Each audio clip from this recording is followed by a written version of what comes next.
Chapter number 20, chapter number 20।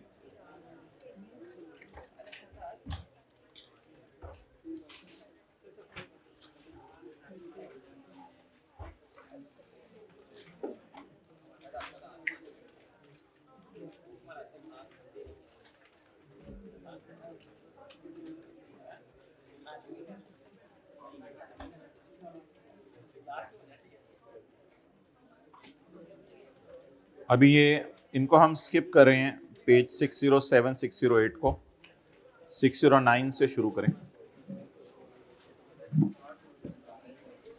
Short paid amount recoverable without notice.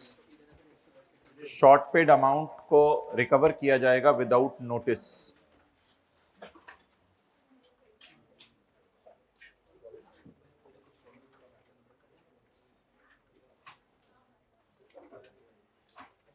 जी, payable कितना है 40, you paid 38।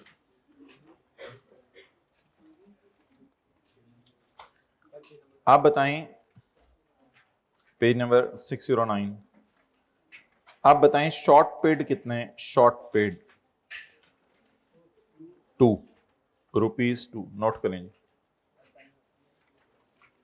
Payable to government कितना था 40, but you paid 38।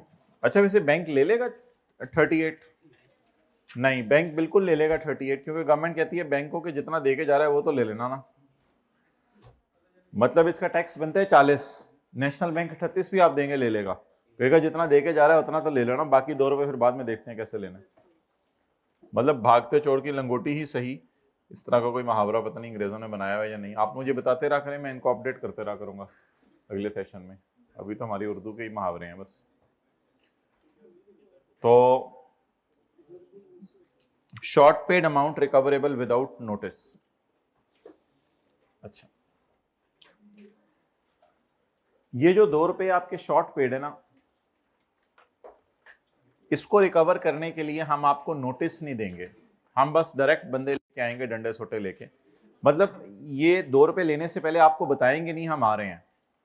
देखें, कुछ doggy हैं वो ना बार्क करके बाइट करते हैं, ठीक है, तो फिर बंदा मेंटली प्रिपेयर हो जाता है। लेकिन कुछ डॉगी हैं जो डायरेक्ट बाइट करते हैं, तो मतलब ये है, मतलब यानी कि बार किए बगैर बाइट करना है, तो अजीब सी बात कि बंदा मेंटली प्रिपेयर भी नहीं होता। तो खैर है, चलें। शायद असल में ना ये उन लोगों के लिए है जो खुद डॉगी की दुम को छेड़ के गए होते हैं। तो डॉग प्लान करता है कि let him come today, where a registered person page tax. अभी कुछ पढ़ा तो लेने दिया करें ना, फिर सवाल पूछा करें। Where a registered person page tax less than indicated in return, what is the payment? नहीं, pays tax, what is payment और indicated in return 40। Where a registered person pays 38 as compared to 40. The short paid amount, ना सिर्फ आप ये 2 रुपए देंगे बल्कि इस 2 रुपए पे लेट पेमेंट का इंटरेस्ट भी देंगे, इस 2 रुपए पे लेट पेमेंट का इंटरेस्ट भी देंगे। The short paid amount shall be recovered from him by stopping removal of goods from business premises. उसकी दुकान पर ताला लगा दिया जाएगा और दुकान से वो चीजें नहीं निकाल सकेगा। And bye attaching the bank accounts, और बैंक अकाउंट से अपने क्रेडिटर्स वगैरह को पेमेंट नहीं कर सकेगा, बिजली के बिल वगैरह पे नहीं कर सकेगा। और ये सारा जो किया जाएगा, इसको हाईलाइट कर लेते हैं मेन बात। शॉर्ट पे tax shall be recovered without giving him a show cause notice. Main बात ये जो हमने हाईलाइट की है, शॉर्ट पे tax shall be recovered without giving him a show cause notice. Show cause, वजह बताओ, क्यों ना तुम्हें काटूं, तो ऐसा नहीं पूछेगा डॉगी। नहीं, वो मुहावरा गलत बना हुआ है, barking dog seldom bite. Barking ने बाइट कर लिया तो फिर मुहावरा उल्टा। इस तरह के मुहावरों पे ना ट्रस्ट किया करें। बार्किंग डॉग सेल्डम बाइट, भौंकने वाले कुत्ते काटते नहीं है, काट लिया फिर क्या करेंगे? ये अजीब अजीब मुहावरे किसी ने बना दिए हैं। Next, however penalty will be imposed after issuing a show cause notice. अच्छा, अब 3 असल में अमाउंट्स आपने पे करनी होती हैं। एक आपने पे करना होता है 2 रुपए, या इसको 2 मिलियन समझ लें, ये 40 मिलियन है, ये 38 मिलियन है। एक आपने पे करना होता है 2 मिलियन, एक पे करना होता है 2 मिलियन पर लेट पेमेंट का इंटरेस्ट, एक आपने पे करनी होती है पेनल्टी। ये पेनल्टी ये है कि आप होते कौन है ऐसा करने वाले, पेनल्टी को कहते हैं जुर्माना, जुर्माना पे करना होता है। तो आपने 3 अमाउंट्स पे करनी होती हैं। नंबर 1, इसको मैं प्रिंसिपल कह सकता हूं, प्रिंसिपल अमाउंट 2 रुपए जमा डिफॉल्ट सरचार्ज जमा पेनल्टी। तो आपने 3 अमाउंट्स पे करनी थी। नंबर 1 आपने पे करना था ₹2, फिर आपने पे करना था डिफॉल्ट सरचार्ज, जमा आपने पे करनी थी पेनल्टी। आपने 3 अमाउंट्स पे करनी थी, लेकिन पेनल्टी आपसे नहीं मांगी जाएगी जब तक कि आपको, क्योंकि पेनल्टी इस वजह से नहीं मांगी जाएगी, हो सकता है आप एफबीआर के दफ्तर में जाके रोने लग जाएं, आप कहें कि अपना सारा प्लॉट, घर, गाड़ी, बेगम का जेवर, कानों की बाली सब उतार के मैंने बेचकर 38 मिलियन दिया है, अब मुझे ले लो बस। तो फिर हो सकता है टैक्स वालों को तरस आ जाए, कहें चलो ये 38 तो दो, बाकी 2 पे पेनल्टी नहीं तुम्हें डालते, हो सकता है फिर पेनल्टी में तुम्हें छोड़। तो अगर आप कोई जेन्युइन रीजन बता दें कि यार इस वजह से मैं पैसे नहीं देके जा सका था, तो हो सकता है पेनल्टी माफ हो जाए, लेकिन असूली तौर पे पेनल्टी लग जाती होती है। तो बताएं, ये दोनों अमाउंट्स लेने से पहले, ये दोनों अमाउंट्स लेने से पहले आपको शो कॉज नोटिस नहीं आएगा, क्योंकि आप खुद पंगा लेके आए हैं एफबीआर से। लेकिन अगर इस पे जुर्माना भी वो डालना चाहते हैं आपको, तो उससे पहले फिर आपको क्या भेजेंगे, शो कॉज नोटिस। तो बोलें शॉर्ट पे tax and default surcharge will be recovered from him without notice. However, penalty can be recovered after issuing a, शायद समझ आ गई हो बात, यानी पेनल्टी लगाने से पहले आपको क्या भेजेंगे, वो शो कॉज नोटिस भेजेंगे। जज़ाकल्लाह, अभी अभी रखो, इंशाल्लाह मौका आएगा, अभी तो सफर लंबा है। एग्जेम्पशन पहले ये पढ़ लें, एग्जेम्पशन से पहले जीरो रेट सेल होती है और एक हमारी कौन सी सेल होती है, एग्जेम्प्ट सेल होती है। वर्किंग नंबर 2 यहां पे शुरू की थी, कल यहां चढ़ गई थी working number 2। Taxable sale, zero rate sale और एग्जेम्प्ट सेल। जीरो और एग्जेम्प्ट सेल में क्या फर्क है, जीरो और एग्जेम्प्ट सेल में क्या फर्क है?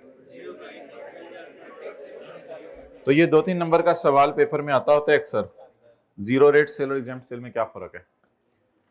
It is a sale which is charge to tax at the rate of 0%, it is a sale which is exempt from tax. मिसाल के तौर पे होली कुरान एक एग्जेम्प्ट सेल है, लेकिन गाड़ी बाहर के मुल्क में बेचना एक जीरो रेट सेल है।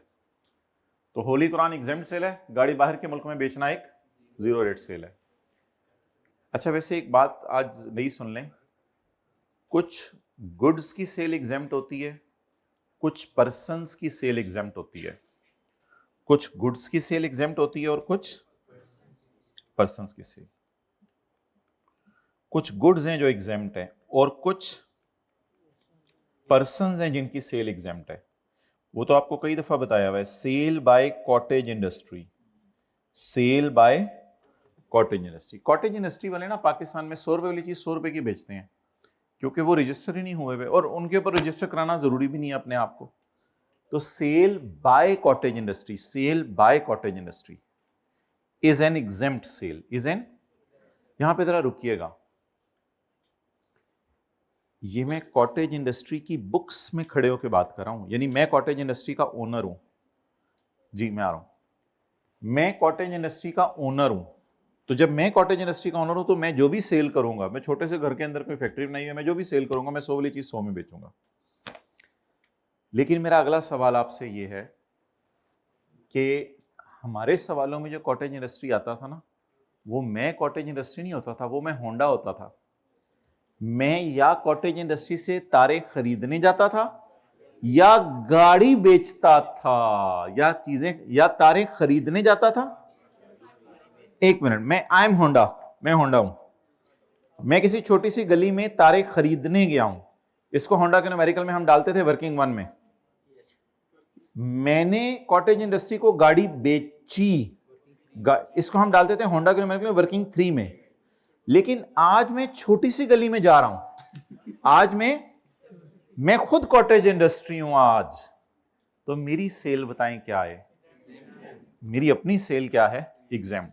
लेकिन कुछ गुड्स भी ऐसी हैं जो एग्जेम्प्ट होती हैं, वो मैंने आपको बताया हुआ है, होली कुरान बेचना और चीजें बेचना, कुछ गुड्स भी एग्जेम्प्ट है। ये डब्बा पढ़े पूरा और फिर ये लाइनें इसके बाद पढ़े, जल्दी करें, 2 मिनट वीडियो पॉज कर दो, ये डब्बा पूरा याद करें जल्दी से, सारा आपको आता है। इसका इनपुट न्यूमेरिकल के एंड के ऊपर हम जाके लिखते हैं, ये रिफंड होगा, और इसका इनपुट इनएडमिसिबल है। एक्सपोर्ट भी अगर एफपीआर चीजें बता दें, 5th शेड्यूल, इसमें 6 शेड्यूल है, 6 शेड्यूल। फेडरल गवर्नमेंट एफपीआर भी किसी चीज को एग्जाम कर सकती है। हाँ, कॉटेज इंडस्ट्री ने अपने आप को रजिस्टर नहीं कराना होता। यह बंदा जो सिर्फ होली कुरान बेच रहा है, उसने अपने आप को रजिस्टर नहीं करवाना, नो रिक्वायरमेंट ऑफ रजिस्ट्रेशन, इन्होंने अपने आप को रजिस्टर नहीं करवाना। मतलब ये छोटे मैन्युफैक्चरर्स को रिलैक्स किया गया है, छोटे मैन्युफैक्चरर्स को रिलैक्स किया गया है कि अपने आप को रजिस्टर ना करवाओ।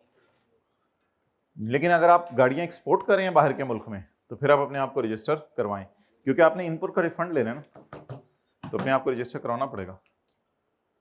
तो इनवॉइसिंग रिक्वायरमेंट, हाँ इनवॉइस तो आप बना के देंगे बाहर के मुल्क में, आप बताएंगे कि 1 करोड़ की गाड़ी है, 0 रुपए इस पे सेल्स टैक्स है, 1 करोड़ की टोटल प्राइस बनी, इनवॉइस बनेगी लेकिन 0% टैक्स लग के, here invoice will not be raised, invoice बनाने की जरूरत नहीं, यानी सेल्स टैक्स इनवॉइस बनाने की जरूरत नहीं। एग्जेम्पशन, सेल ऑफ गुड्स या import specified in 6th schedule shall be exempt from tax subject to condition specified by federal government. ये 6th शेड्यूल की ही 2 एग्जांपल्स दे दी हैं, sale of holy Quran, sale by cottage industry. However the federal government में, ये आप लोगों ने जीरो रेट सेल में भी पढ़ा था, इसलिए मैंने कहा था खुद पढ़ लें, ये जीरो रेट सेल में भी पढ़ा था, लेकिन वहाँ ये जीरो रेट था, अगर गवर्नमेंट का दिल चाहे एग्जाम कर दे, गवर्नमेंट का दिल चाहे जीरो रेट कर दे। तो जब भी कभी पाकिस्तान में सैलाब आए, ज़लज़ला आए, कहत आए, तो 2 मुल्कों से या 3 मुल्कों से मदद मिले, तो ऐसी सूरत के अंदर जो भी आप सेल कर रहे होंगे पाकिस्तान में चीज़ें, वो एग्जाम्प्ट होंगी या जीरो रेट होंगी, गवर्नमेंट की मर्जी है, जो मर्जी कर दे। Board shall place before the national assembly all notifications issued in a financial year. Board national assembly को बताएगा कि मैंने कौन कौन सी नोटिफिकेशन इशू की हैं। नोटिफिकेशन इशू करके क्या करेगा? The board shall place before national assembly all notifications regarding exemptions. तो बोर्ड बताया करेगा नेशनल असेंबली को मैंने कौन कौन सी चीजें इस साल एग्जेम्प्ट की हैं। बोर्ड हो सकता है पहले होली कुरान एग्जाम ना हो, अब हुआ हो, तो बोर्ड फिर बता दिया करेगा किसको, नेशनल असेंबली को, मैंने कौन कौन सी चीजें इस साल एग्जाम्प्ट की हैं। अच्छा जी,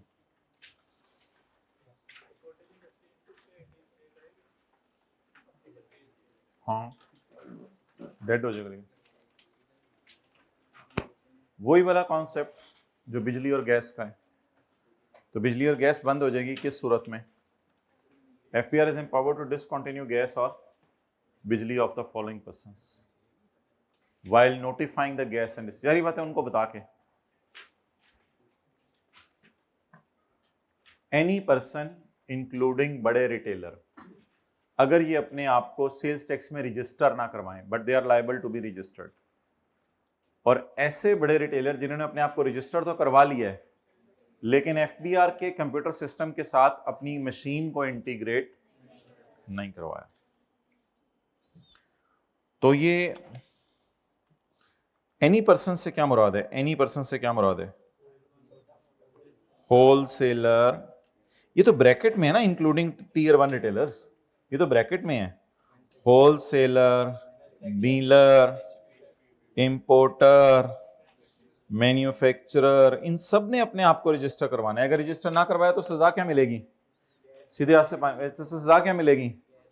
इनकी गैस और बिजली बंद हो जाएगी। एनी पर्सन से मुराद सारे हैं, इंक्लूडिंग बड़े बड़े रिटेलर।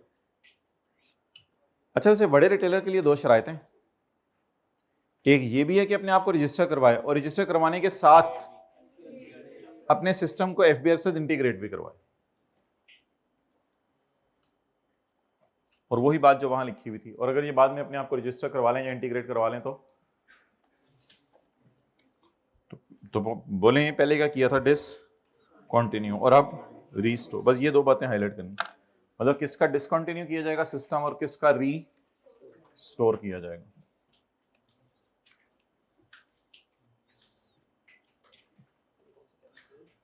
लो जी जी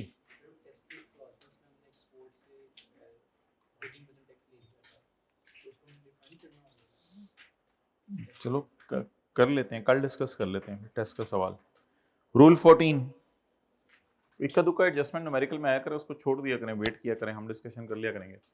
रजिस्ट्रेशन, वो चीज जो हमने सेल्स इनकम टैक्स में शुरू में ही पढ़ ली थी कि 0 से 6 लाख वालों ने नहीं टैक्स देना और 6 लाख से ऊपर वालों ने टैक्स देना है। वो चीज आज हम आके इनकम सेल्स टैक्स में पढ़ने लगे हैं कि कौन से लोग पाकिस्तान में अपने आप को रजिस्टर करवाएं। पाकिस्तान में मैन्युफैक्चरर्स ने अपने आप को रजिस्टर करवाना होता है, रिटेलर्स ने करवाना होता है, इंपोर्टर्स ने करवाना होता है, होलसेलर्स ने करवाना होता है और एक्सपोर्टर्स ने करवाना होता है। इन लोगों ने अपने आप को रजिस्टर करवाना है। लेकिन मैन्युफैक्चरर और रिटेलर में गुंजाइश है। ऐसा मैन्युफैक्चरर जो कॉटेज इंडस्ट्री है वो भी अपने आप को रजिस्टर ना करवाए, और ऐसा रिटेलर जो अदर देन टीयर 1 है। टीयर 1 होते हैं बड़े रिटेलर, छोटे रिटेलर की डेफिनेशन हमारे सिलेबस में नहीं है, तो बस हम बड़े और छोटे ही बोल सकते हैं।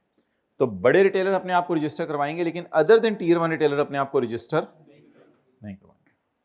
Every person engage in the making taxable sale in Pakistan including zero rate sale, zero rate में टैक्सेबल आती है, in the course of any taxable activity carried on falling in any of the following categories if not already registered is required। अगर पहले से register नहीं हुए तो फिर रजिस्टर करवाएंगे ना, अगर पहले से हुए हैं तो फिर दोबारा तो नहीं रजिस्टर करवाना। ये पता नहीं क्यों लाइन डाली है इसने।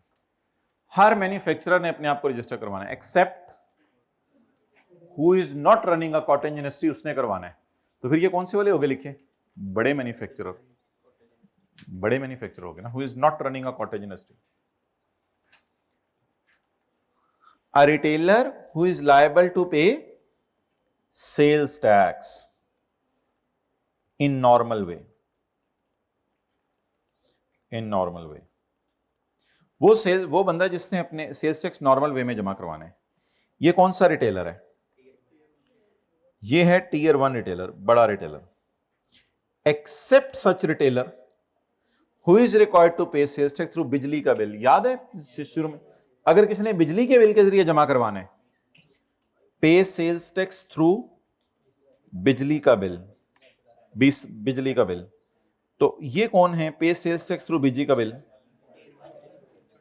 Other than tier 1 retailer. तो टीयर 1 वाले करवाएं, दूसरे ना करवाएं।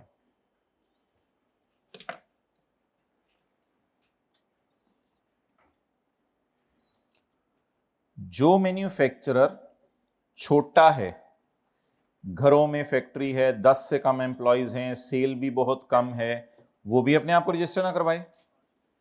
जो रिटेलर बिजली के बिल के साथ टैक्स जमा करवा रहा है क्योंकि हमने उसको छोटा रिटेलर कहा हुआ है अदर देन टीयर 1, वो भी अपने आप को रजिस्टर, बाकी सारे रिटेलर कराएं। जहां तक इंपोर्टर का ताल्लुक है, होलसेलर का ताल्लुक है, डीलर का ताल्लुक है, डिस्ट्रीब्यूटर का ताल्लुक है, ये छोटे हों बड़े हों कोई फर्क नहीं पड़ता, they are liable to be registered. ये जरा छोड़ें पॉइंट।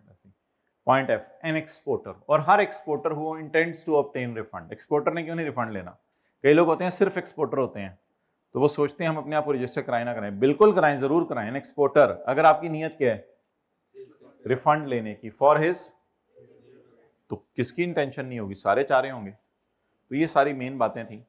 मैन्युफैक्चरर में एक एक्सेप्शन है, रिटेलर में एक्सेप्शन है, इंपोर्टर, होलसेलर, डीलर, डिस्ट्रीब्यूटर में कोई एक्सेप्शन नहीं है। और एक्सपोर्टर के अंदर जो है हर एक्सपोर्टर अपने आप को रजिस्टर करवाए अगर वो क्या चाहता है, रिफंड। वो रिफंड नहीं चाहता तो फिर ना रजिस्टर करवाए, कानून की फिर। और आखिरी बात, हमने कहा था लग्जरी सीट सेलर जो है ना वो सेल्स टैक्स नहीं लेता, वो लेता है federal excise tax. A person required under फलां फलां law to be registered for tax collection as if it were a levy of sales tax, जैसे कि ये सेल्स टैक्स है। तो इसको याद ही करना पड़ेगा, रट्टा ही इसमें, और क्या चीज है।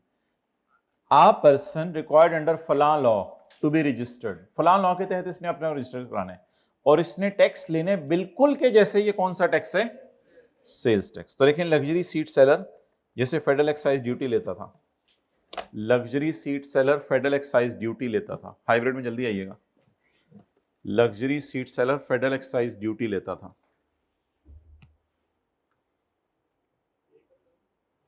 लेता था ना, रिकवर करता था, luxury seat seller federal excise duty recover करता था।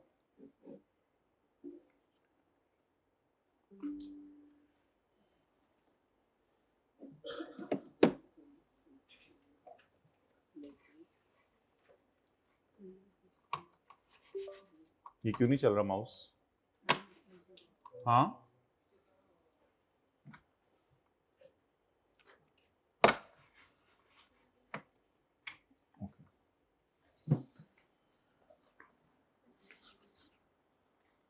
Persons not engaged in making of taxable sale in Pakistan, ये कौन लोग होंगे?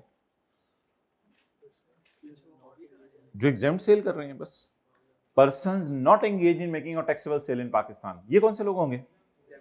Exam sale. If require registration, if require for import और एक्सपोर्ट्स और any other federal law may apply for registration. असल में होली कुरान बनाने वाले ने शायद कागज बाहर से मंगवाना हो ना, तो फिर अपने आप को रजिस्टर करवा ले, अगर फिर तो इंपोर्ट भी हल्की फुल्की कर रहा है। तो persons not engage in making taxable sale, अगर आप टैक्सेबल सेल नहीं भी कर रहे और आपको रजिस्ट्रेशन चाहिए क्योंकि आपका प्रोग्राम है होली कुरान एक्सपोर्ट करने हैं या होली कुरान के लिए कागज इंपोर्ट करना है, तो बट ठीक है, आप अपने आप को रजिस्टर करवाएं, कोई मसला नहीं। ये कॉन्सेप्ट है हमारा, मैंने आने वाले दिनों में पढ़ाना है। एग्जेम्प्ट सेल अगर एक्सपोर्ट हो जाए तो क्या करना है? एग्जेम्प्ट सेल अगर एक्सपोर्ट हो जाए तो क्या करना है, ये मैंने कॉन्सेप्ट आने वाले दिनों में कराना है। लेकिन फिलहाल सादा सी बात बता दें, इस पूरी एग्जांपल का मतलब क्या है?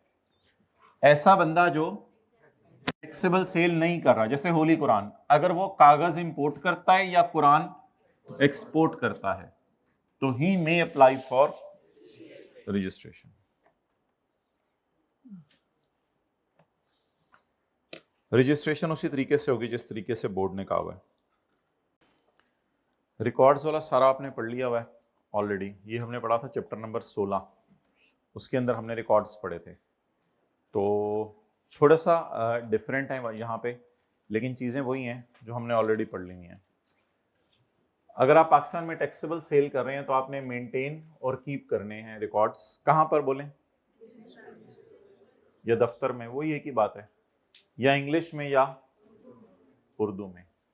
मेरे ख्याल से टायर खरीदने का रिकॉर्ड रखें, इंजन इंपोर्ट करने का रिकॉर्ड रखें, और जो गाड़ियाँ आपने बेची हैं, चाहे बाहर के मुल्क में बेची हैं चाहे कोई एग्जेम्प्ट सेल है, इन सब का रिकॉर्ड रखें। लेकिन ये परचेज सेल किसने की है? आपने खुद की है या आपके एजेंट ने की है? तो ये मेन लाइन है, मेंटेन एंड कीप। ये लैंग्वेज बताई हुई है, और असल में मेंटेन एंड कीप, हिज का मतलब है कहाँ कहाँ, और लैंग्वेज इंग्लिश और उर्दू, ऑफ किस किस चीज के रिकॉर्ड। आप बताएं, कीप करें कहां पे? बोलें कहां पे? हिज बिजनेस प्रेमिसेस और हिज रजिस्टर्ड ऑफिस। लैंग्वेज बताएं, किस चीज के रिकॉर्ड्स? Records of what? चाहे आपने चाहे मेरे रिकॉर्ड, अगर आप चाहें तो इस खूबसूरत तरीके से रखने हैं कि टैक्स लायबिलिटी रेडीली मालूम हो सके। Records will be kept in such form tax liability can be readily मालूम। Following is the detail of records kept. Sale का रिकॉर्ड रखना है, सेल ऑफ कार लिख लें, टायर परचेज लिख लें, यहां लिख लें सेल ऑफ कार, यहां लिख लें टायर परचेज, यहां लिख लें इंजन इंपोर्ट। इन तीन चीजों के रिकॉर्ड रखने हैं आपने। आज जो हम सारा पढ़ रहे हैं, इंशाल्लाह हम बस 5-7 मिनट और पढ़ेंगे, इसको फिर खत्म करेंगे। लेकिन ये सारा भी याद इधर ही करना है सारा, क्योंकि ये सारा आसान सा है। अच्छा, सेल में क्या क्या आएगा? कितनी गाड़ियां बेची, मतलब क्या बेचा, सॉरी, कितनी गाड़ियां बेची? 1 करोड़ की गाड़ी बेची है 1 करोड़ 18 लाख में। Name and address of the to whom sale were made, customer जिसको आपने बेची है, and the amount of tax. Purchase में भी वही, this value of good, name and number of सब जिससे खरीदी आपने, जनरल टायर और इधर सरासिफ, इधर general tyre. Records of goods imported show description, quantity and value of goods. इसमें बंदे का नाम बताना जरूरी नहीं, बाहर के मुल्क से किससे खरीदी है, कौन होगा पता नहीं किधर है। और कौन कौन से रिकॉर्ड संभाल के रखने हैं बताएं? जीरो रेट सेल के और एग्जाम्प्ट सेल के, और डबल एंट्री सेल्स टैक्स की करनी है। डबल एंट्रीज होती हैं सेल्स टैक्स की, कभी मौका मिला आपको कराऊंगा डबल एंट्री। तो डबल एंट्री होती है सेल्स टैक्स की, वैसे हमारे सिलेबस में तो नहीं है डबल एंट्री, जनरल एंट्रीज जिन्हें आप कहते हैं। Invoice, credit note, debit note, bank statement, banking instrument, inventory records, बिजली के bill, cash book, rent agreement. Gate pass कौन सा होता है, इनवर्ड और आउटवर्ड? गेट पास का क्या मतलब होता है? मतलब जो ऐसा ट्रक जो सामान ला रहा है तो वो तो इनवर्ड गेट पास होगा, और ऐसा ट्रक जो सामान लेके जा रहा है एंड ट्रांसपोर्ट की रसीदें, इलेक्ट्रॉनिक वर्जन ऑफ रिकॉर्ड्स। अच्छा, इस सारे का इलेक्ट्रॉनिक वर्जन भी रखा जा सकता है, ए से लेके ई ए तक सबका इलेक्ट्रॉनिक वर्जन भी रखा जा सकता है। और इसके अलावा अगर बोर्ड कुछ बता दे तो चलें ये याद कर लें अभी। मेंटेन भी करने हैं और संभाल के भी रखने हैं। कहाँ? बिजनेस प्रेमिसेस और रजिस्टर्ड ऑफिस। किस जबान में? इंग्लिश या उर्दू। किस किस चीज के रिकॉर्ड? परचेज, इंपोर्ट और सेल। आपने सेल की हो या आपके एजेंट ने, इससे कोई फर्क नहीं पड़ता। रिकॉर्ड इतने अच्छे तरीके से रखें कि टैक्स जल्दी से निकल आए। जैसे दोस्त नहीं कहता खाना सेट करके रखो मैं आ रहा हूं, आप लाते ही नहीं। Following is a detail of records required to be kept.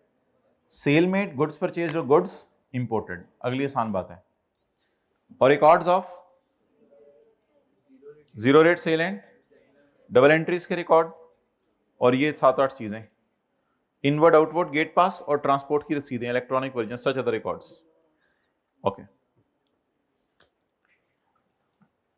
ये क्या मतलब है? The board may require a registered person to use only such number of business bank accounts as specified.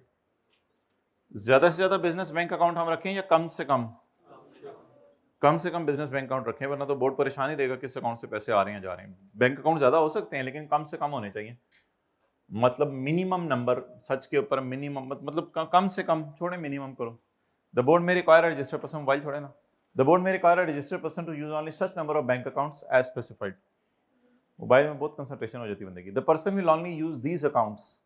फिर आप इन्हीं अकाउंट्स से टायर की पेमेंट्स करेंगे, फिर आप इन्हीं अकाउंट से गाड़ी के पैसे लेंगे सरासिफ से, और इन्हीं अकाउंट से आप टैक्स पेमेंट्स करेंगे। और बोर्ड इसके अलावा कोई और रिकॉर्ड भी कह सकता है। बस करो, इधर कह नहीं दिया था, हाँ इधर कह दिया था। Board may specify for any person to use electronic cash register, वो जो एफबीआर से इंटीग्रेट होता है। लेकिन अगर ऐसा रजिस्टर नहीं है तो फिर एक बड़ा सॉफ्टवेयर बना लें। द बोर्ड विल प्रेस्क्राइब तरीका या software for electronic maintenance of records. इधर दो चीजें हैं,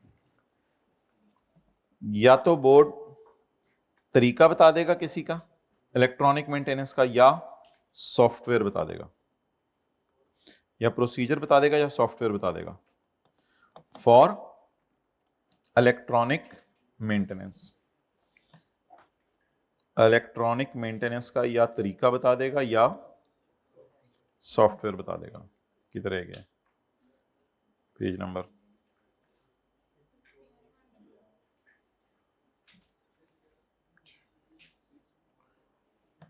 इलेक्ट्रॉनिक मेंटेनेंस का प्रोसीजर बता देगा या कोई सॉफ्टवेयर बता देगा। द बोर्ड में फर्दर अप्रूव सच सॉफ्टवेयर, फिर अप्रूव करेगा बोर्ड के ये सॉफ्टवेयर हमने बनाया एफबीआर ने, ये यूज करो। लेकिन एक बात याद रखिएगा, अगर कंपनी लॉ में आपका ऑडिट होता है तो फिर आपने ऑडिटेड अकाउंट्स की एक कॉपी जमा करानी है। ओरिजिनल आके ना जमा करा दीजिए, ओरिजिनल अकाउंट्स बस अपने पास रखे बेशक, एक ऑडिटेड अकाउंट्स की एक कॉपी जमा करवा दीजिएगा हमें आके। अगर आप कंपनी हैं और आपका क्या होता है, और along with certificate bye auditors, और ऑडिटर का एक सर्टिफिकेट भी बनवा लें जिस पे साइन हुए हैं ऑडिटर के। डन? चलें जी, अब इसको भी याद कर लें, दोबारा से याद करें। मेंटेन एंड कीप दो जगहों पे, लैंग्वेज दो चीजें, परचेज इंपोर्ट, और ये sale, purchase, import, zero rate exempt sale, double entry, blah blah blah blah blah blah, gate पास, इलेक्ट्रॉनिक वर्जन, और ये सच नंबर ऑफ अकाउंट्स ज्यादा होने चाहिए कम होने चाहिए? फिर उन्हीं अकाउंट से सारी पेमेंट्स और रिसीट्स होंगी। और बोर्ड इलेक्ट्रॉनिक कैश रजिस्टर बनाएगा, नहीं तो बोर्ड इलेक्ट्रॉनिक मेंटेनेंस का तरीका या सॉफ्टवेयर बता देगा। और कंपनी लॉ में अगर आप रजिस्टर्ड हैं तो आपने एक चीज जमा करवानी होगी, इसको क्या कहते हैं? ओके।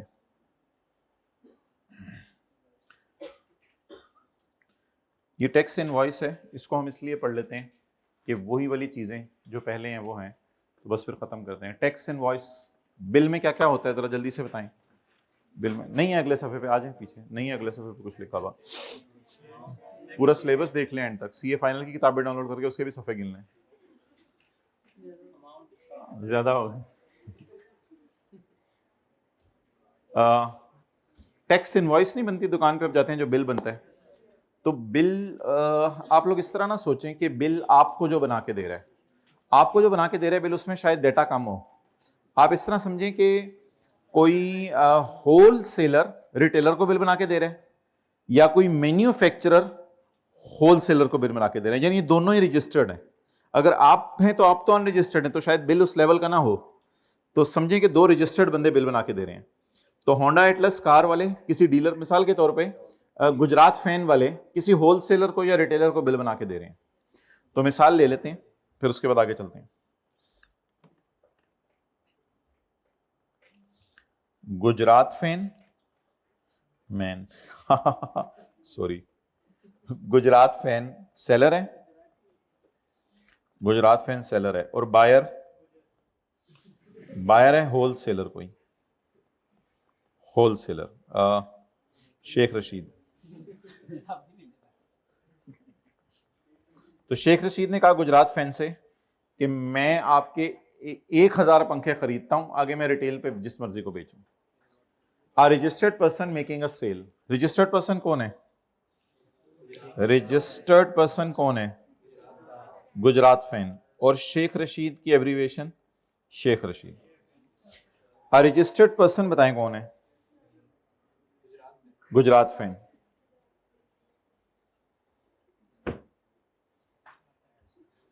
सर मजा नहीं आ रहा। ठीक है यार, ठीक है, ठीक है, होंडा ठीक है, हमारा लेवल यही है, जाने दें। लिख लिए तो खैर है, रिवीजन हो जाएगी।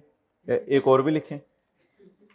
लिख लिया जो तो लिखने नो कहो, वो तो लिख दे जितों कर ले पहले ही लिख के फारग हो जाते हैं। इधर कहीं नोट कर लें, कहीं जगह बना के नोट कर लें।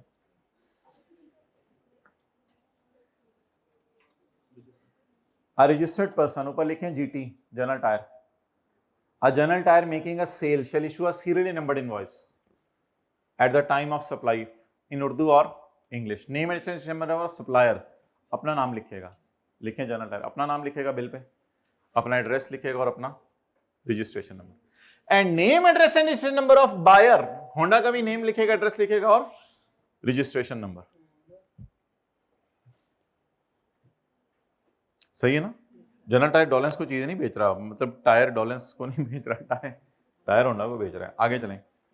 Name and number of buyer, and in case of sale by manufacturer और इंपोर्टर टू अनरजिस्टर्ड डिस्ट्रीब्यूटर। मुझे पुराने एक दफा सेक्शन 8 में बात हुई थी, तो उसका एनआईसी भी याद से लेना, याद आ रहा है ना, कल जो न्यूमेरिकल में पढ़ा हुआ था। तो ये तो एक अलग से बात है ना, मेन बात तो वहां खत्म हो गई थी। And in case of sale by manufacturer और importer to unregistered, the NIC or NTN of the such registered distributor as the case में। बस इसको छोड़ दें। अच्छा, ऑर्डिनरी कंज्यूमर, कहीं लफ्ज ऊपर यूज नहीं हुआ, वैसे ही उसने डिफाइन कर दिया। ऑर्डिनरी कंज्यूमर कौन होता है? मैं और आप, जो गुड्स बाय करते हैं अपने इस्तेमाल के लिए और आगे हमने बेचनी नहीं होती। आप बता दें अभी तक बिल पे किस किस का नाम पता वगैरह आ गया है? सप्लायर का और बायर का। इसके बाद बिल पे क्या आनी चाहिए? डेट। इसके बाद बिल पे क्या आनी चाहिए? डेट। नहीं, इसको जरा ब्रैकेट में लें और जो मैं हाईलाइट कर रहा हूं वो करें। इसके बाद डिस्क्रिप्शन और क्वांटिटी। इसके बाद क्या आनी चाहिए? डिस्क्रिप्शन और क्वांटिटी। किसका नाम? जनरल टायर का। किसका नाम? किस दिन चीजें बेची, किस दिन चीजें बेची। टायर कितने बेचे? 1000। ये जो मैंने ब्रैकेट में लिया है, ये सिर्फ टेक्सटाइल वालों के लिए है। काउंट का मतलब काउंट नहीं होता। टेक्सटाइल इंडस्ट्री के लिए फाइननेस जो होती है, फाइननेस की क्वालिटीज होती हैं, उसे काउंट कहते हैं। डिनायर टेक्सटाइल वाले लफ्ज यूज करते हैं थिकनेस के लिए। ये याद नहीं करनी है आप लोगों ने, ये बस इनका समझाया हुआ मैंने नीचे। और कंस्ट्रक्शन से मुराद होता है कि हाउ मेनी यार्न्स और फिलमेंट्स आर कंबाइंड। वो कपड़ा बनाने में कुछ चीज़ों को कंबाइन करना होता है। छोड़ें ये चीज़ें, छोड़ें, तो क्यों इन चक्रों में। ये सी पिछली दफ़ा वालों ने कहा था किताब में डाल दें, हमने उनकी बात तो मैंने किताब में डाल दी, छोड़े पर बस। नंबर 1 टेक्सटाइल वालों ने क्या बताने, count, डिनायर and construction in case of textile, yarn और फैब्रिक। ये क्या होता है, वैल्यू एक्सक्लूडिंग सेल्स टैक्स 100 रुपए और सेल्स टैक्स 18 रुपए, और value including sales tax, principal साहब value including sales tax. The board may specify same invoices. The board may specify same invoices. Modified. Modified का क्या मतलब है, उसी तरह या चेंज करके, कुछ लोगों के लिए चेंज करके। For a sale only one invoice shall be issued. एक सेल के कितने बिल बनेंगे, एक। तो हाईलाइट करें, आ सेल, एक सेल का एक बिल बनेगा। उर्दू में लिख लें, जिसने घर जाके कहने ये तो फिक्रा पता नहीं सादा सा है, क्या कहना चाह रहे हैं, तो लिख लें एक सेल का एक बिल ही बनेगा। मतलब एक सेल के दो बिल नहीं बन सकते।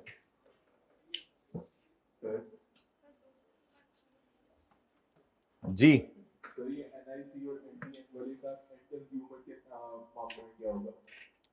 उससे नहीं लेना होता। आगे चलें। When any goods are transported or supplied, the registered person must ensure that tax invoice is generated and linked with e-bill-T created under 40C।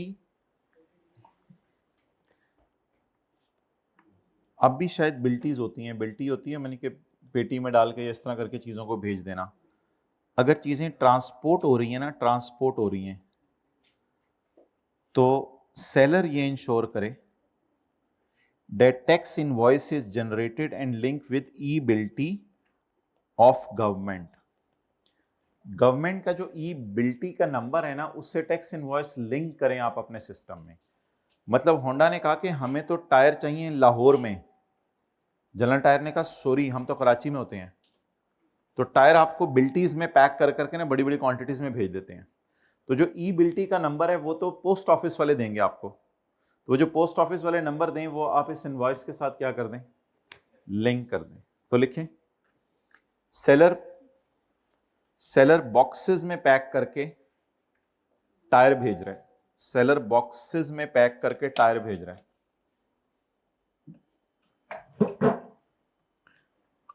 अब पढ़ें क्या करना चाहिए, अब पढ़ें क्या करना चाहिए। e-bill-T का नंबर लिंक होना चाहिए। कहां से लिंक होना चाहिए, बस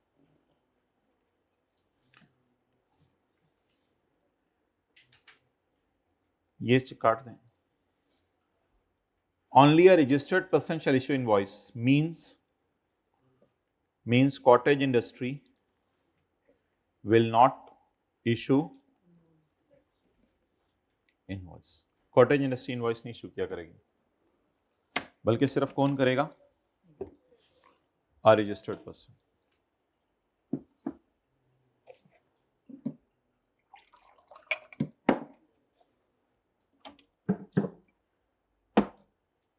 अगली बात ब्रैकेट में लें,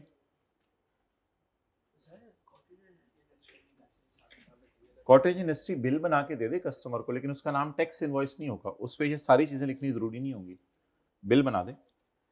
A registered person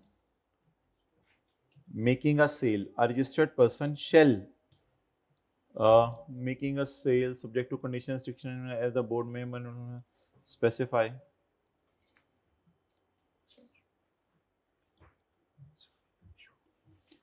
A registered person shall issue electronic invoices। एक रजिस्टर्ड पर्सन कौन सी इनवॉइसेस इशू करेगा, जरूरी नहीं है अगर बोर्ड वगैरह कह दे तो, वरना आमतौर पे कौन सी इनवॉइस पसंद की जाती है, मैनुअल। लेकिन अगर आप चाहें तो कौन सी इनवॉइस इशू कर देंगे? A registered person making a sale shall subject to such conditions, restrictions and limitations as the board may by notification of official specify, issue a electronic invoice. Okay. The board may require any person or class of persons to connect their electronic invoicing system with the board computer system. समझ आ गया? वो बताएं ना. For real time sales reporting. कौन अपनी cell report कर रहा है? सेलर. किसको? FBR को. In the manner and the form specified in the notification. बस इसको छोड़ भी दें, कोई मसला नहीं. तो आपने अपनी इनवॉइस को किसको बताने? साथ ही बोर्ड को. आखिरी बात पढ़ लें. A licensed integrator, a licensed integrator, service provider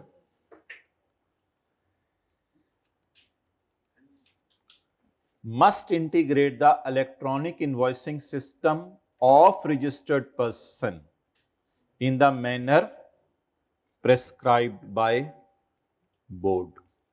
अगर आपको इंटीग्रेट नहीं करना आ रहा तो किससे करवा लें? बोर्ड से नहीं. Licensed integrators. गवर्नमेंट फिर किसी को इंटीग्रेटर का नाम देगी. ये हो सकता है ये सीएज और लॉयर्स भी हो सकते हैं, कोई मसला नहीं. हो सकता है गवर्नमेंट इनको अलाउ कर दे या किसी आईटी एक्सपर्ट्स को अलाउ कर दे. कोई सीएज हों, आईटी एक्सपर्ट्स हों, इनको कह दे कि फलां बंदे को अपनी इनवॉइस एफबीआर से लिंक करने में मसला आ रहा है. A licensed integrator must integrate the electronic invoicing system of registered person in the manner. 1 जुलाई 25 से आगे all corporate registered persons और 1 अगस्त 25 के बाद all non corporate. corporate कौन होते हैं? कंपनीज. और नॉन कॉर्पोरेट इंडिविजुअल्स और एओपीस.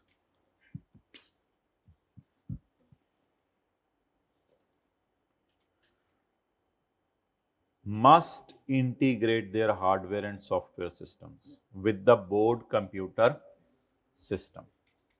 या तो लाइसेंस्ड इंटीग्रेटर को रिक्वेस्ट कर दे, नहीं तो Pakistan revenue automation private limited government का इदारा है, ये एफबीआर ने बनाया हुआ है, या इनके पास चले जाएं. ये लोग जरा टाइम लगा देते होते हैं, ये जरा जल्दी काम कर देते होते हैं, तो बस कोई ना दोनों में से किसी के पास भी चले जाएं. And generate and send electronic. और फिर उसके बाद आप डेबिट और क्रेडिट नोट भी डिजिटली भेजे जाएंगे. चलें निकालें चैप्टर 23, फिर एंड पे रिवाइज कर लेंगे. जी जी. पॉइंट नंबर कौन सा? Point 3. A registered person making taxable sale. अगर बोर्ड ने कहा तो इलेक्ट्रॉनिक इनवॉइस इशू करेगा, वरना नहीं.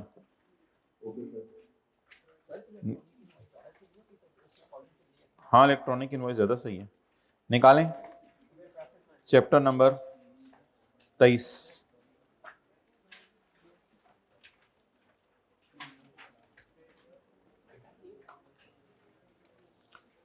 जो कल न्यूमेरिकल किया था उससे अगला.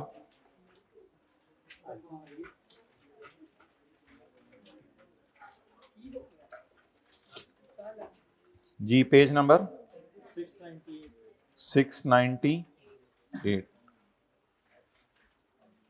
नहीं 699.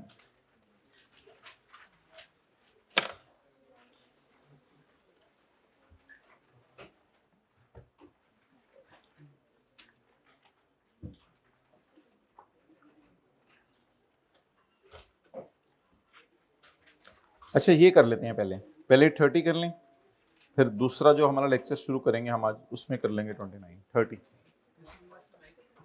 हाँ बस न्यूमेरिकल करने हैं, अब और कुछ भी नहीं करना. ओके, एंड तक बिल्कुल.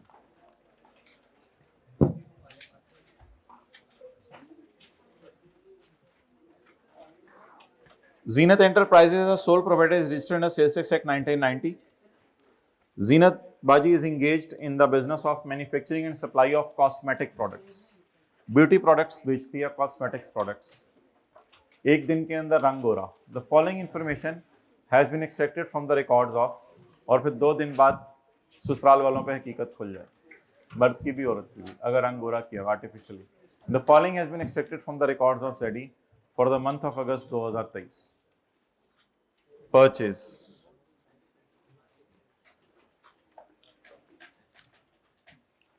मेरे ख्याल से सब में ही शायद मसला है।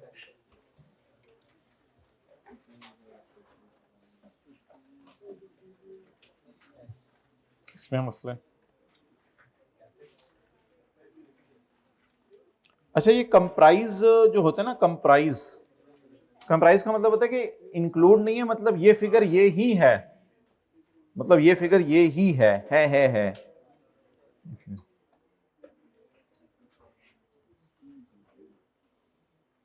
जो कल भी गलत हाईलाइटर लगा छड़िया सी।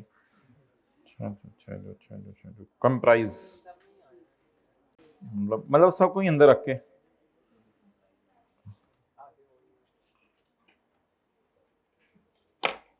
सही शुगर लाया। चलो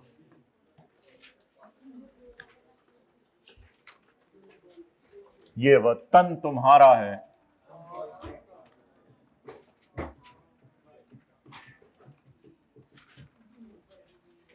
चलेंगे। मुझे लगता है आज वो वाला प्रोग्राम नहीं है, वरना हम वर्किंग वन फिर यहां से शुरू करते हैं वो वाला प्रोग्राम। तो देख रहे ही नहीं होते, फिर कहते हो कौन सा प्रोग्राम। अच्छा जी, टेकें लगा लें। परचेज रजिस्टर्ड, साथ वाले को कमर पे थपकी दें, परचेज रजिस्टर्ड पर्सन से। भाईजान थपका नहीं देना सी जी, बोलें। 44, परचेज अनरजिस्टर्ड 9। मतलब आज इसमें भी कोई मसला है, कितनी 9। अभी इसको इनएडमिसिबल या क्लोज ना करें, इसमें कोई मसला हुआ तो इंशाल्लाह देख लेंगे उसको। इधर क्या करना है, 4 डालना है मैंगो का। चलो इधर 0 कटा। Working number 3, taxable sale. वैसे हमने सॉल्यूशन में लिखा होता है नो फर्दर टैक्स और फर्दर टैक्स वाली। सॉल्यूशन में आपने कभी देखे हमने इस तरह लिखा होता है कि नो फर्दर टैक्स वाली इधर आ जाए और फर्दर टैक्स वाली इधर आ जाए। सॉल्यूशन में किसी ने देखी है क्या लाइन कभी? एक स्टूडेंट ने देखी है। Sale to unregistered, sale to registered, उस पर तो फर्दर टैक्स नहीं लगाना होता। थोड़ा सा गड़बड़ करो ना तो इधर देखने लग जाते हैं मुझे। Sale to registered slash others, अब लिख दूं ब्रैकेट में नो फर्दर टैक्स, अब लिख दूं ब्रैकेट में, लिखवा दिया, जरा पक्का हो जाता है। क्योंकि 3 लोग ऐसे हैं जो अनरजिस्टर्ड हैं लेकिन नो फर्दर टैक्स में जाना है। 3 लोग ऐसे हैं जो अनरजिस्टर्ड हैं लेकिन नो फर्दर टैक्स में जाना है। Sale to cottage industry, sale to end consumer, sale of, to नहीं ऑफ थर्ड शेड्यूल आइटम। ये 3 चीजें अनरजिस्टर्ड को भी बेचें तो नो फर्दर टैक्स में जानी है। और फिर sale to unregistered further tax. टोटे करेंगे, वर्किंग 2 तो करनी है माय डियर। वो असल में फिगर्स आ रही थी ना, वर्किंग 2 में करूंगा इंशाल्लाह। खैर आनी जानी चीज है। Sale to registered 30,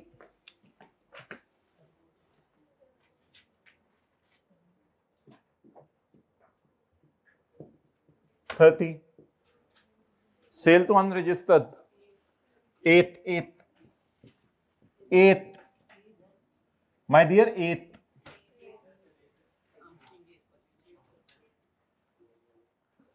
What are you saying? I do not understand. Okay. Export sale. Okay.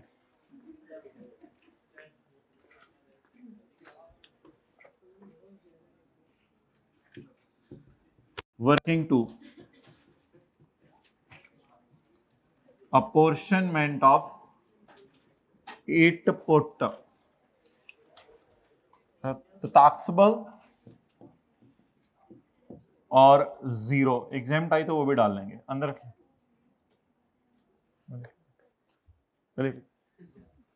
मैं देख लेता हूँ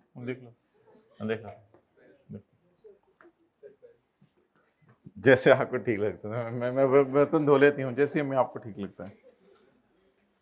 मैं चपेट मार लेती हूँ तुम्हें, नहीं अम्मी।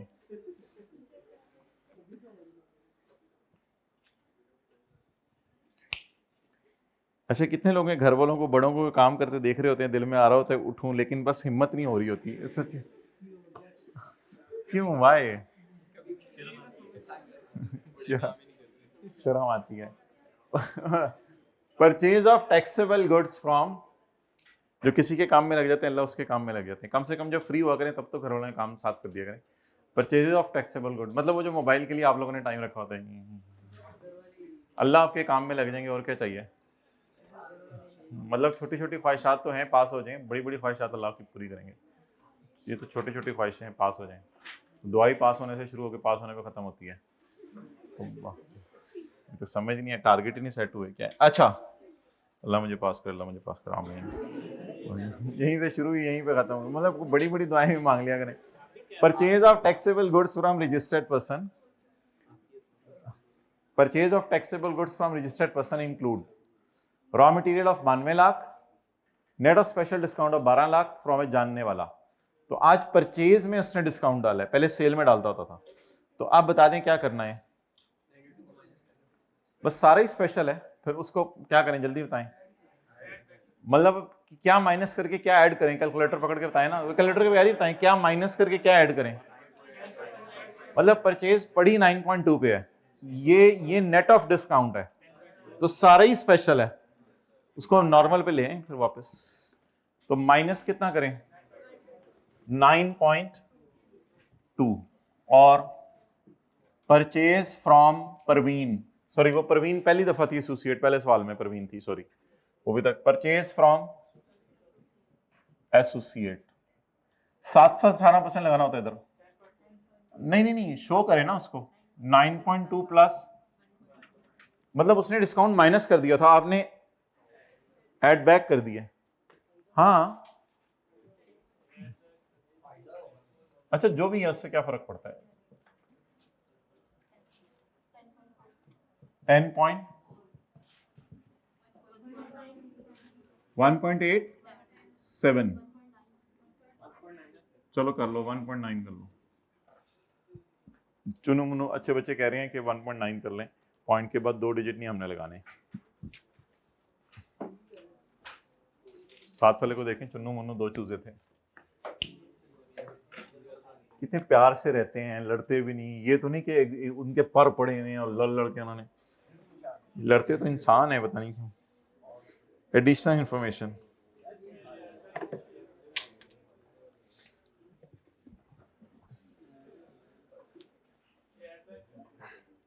जी मतलब इसलिए कि स्पेशल है ना, स्पेशल डिस्काउंट माइनस करने की इजाजत नहीं है, नॉर्मल डिस्काउंट माइनस करने की। अगर उसने नॉर्मल बताया होता तो वो फिर माइनस भी कर देते। मतलब 9.2 तक पहुंचते हुए 1.2 माइनस हो चुका है, लेकिन हमारे ख्याल से माइनस नहीं होना चाहिए था। मतलब ऐसा ही है ना? हाँ नहीं समझ आया तो ऐसे क्यों कर रहे हो? ऐसे करना होता है, सिस्टम क्यों आउट हुआ है? सिस्टम को सेट करो ना, मतलब समझ आए तो ऐसे करना होता है, ना समझ आए तो ऐसे करना होता है। ओके, दूसरा बुलेट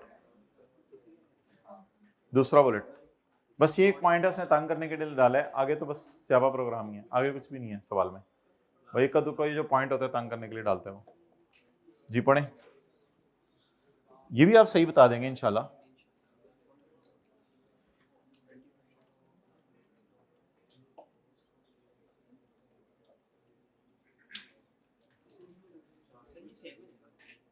ग्लास बॉटल्स परचेज की हैं हमने 4 मिलियन की, नहीं अभी बेची तो नहीं।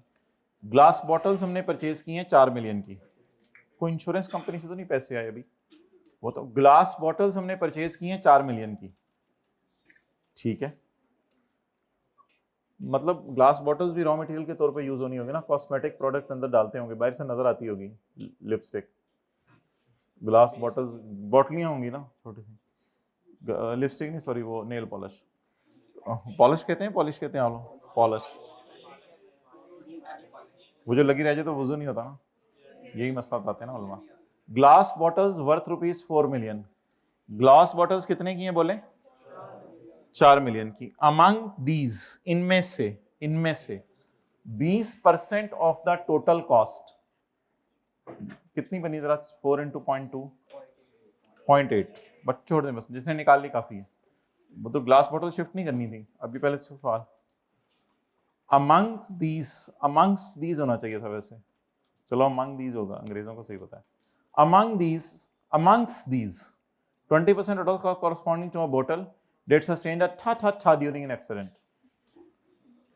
As a goodwill gesture, the supplier जिससे मैंने खरीदी थी बॉटल्स, उसने कहा भाई ये बॉटल्स मैं आपको रिप्लेस करके देता हूं विदाउट एनी एडिशनल कंसिडरेशन, और मुझे कोई पैसे ना दें, accompanied by a sales tax invoice, और फिर मैं आपको बिल भी बना देता हूं उसका।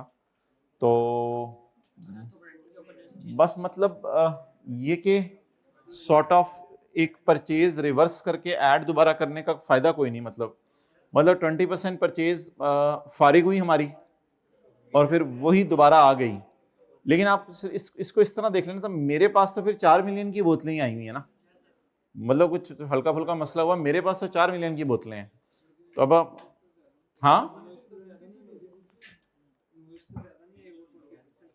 नहीं वो एक पिछली इनवॉइस को रिवर्स भी हुई होगी ना, फिर वो तो उसने नहीं बताया, मतलब पिछली का वो इनवॉइस में चेंजेस भी तो हुई होंगी, मतलब ये तो नहीं कि एक्स्ट्रा इनवॉइस आ गई तो डबल इनवॉइसिंग हो गई, परचेज में तो 4 मिलियन ही पड़ा है, तो 4 मिलियन मतलब 4 में से 20% माइनस करना था क्योंकि डैमेज हो गई, फिर गुडविल जेस्चर के तौर पे उसने दोबारा दे दी तो वो ऐड करना था, तो अब कुछ भी ना करें मेरे ख्याल से तो बेहतर है, लेकिन एक दफा शो कर दें उधर से -4 करके दोबारा एक दफा 4 ऐड कर दें, कम से कम इतना जरूर शो कर दें। बाकी अगर इस एडजस्टमेंट में आपको कुछ और समझ आ रहा है तो छोड़े, पर इतनी छोटी मोटी चीजों के ऊपर टाइम ना जाया किया करें, तो वो फायदा नहीं होता इन चीजों का। -4 परचेज ऑफ ग्लास बॉटल्स, ये जरूर कर दिया करें कम से कम, अगर किसी को इग्नोर करना है तो दोबारा शो कर दिया करें 4 इंटू 18%, बाकी किसी का दिल चाहे तो 4 माइनस 0.8 प्लस 0.8 करके दोबारा 4 लिख सकते हैं, लेकिन छोड़े परे जी 0.72 नहीं 7 ही कर लेनी, अब पॉइंट के बाद एक डिजिट पे कैलकुलेटर को सेट कर दिया है, सेट करना आता है आप लोगों को, पॉइंट के बाद एक डिजिट पे कैलकुलेटर, ठीक है, क्लास के बाद आइएगा, चलिए ले जी, ये काफी अरसे बाद रिवाइज होने लगी एडजस्टमेंट, पढ़े जरा इसका क्या करना है, छोड़े पर ये एडजस्टमेंट इसी तरह की, ये को तो कार अटेम्प्ट में आती हैं, इनको स्क्रैप करते होते हैं हम। आओ अपना सवाल करें, सवाल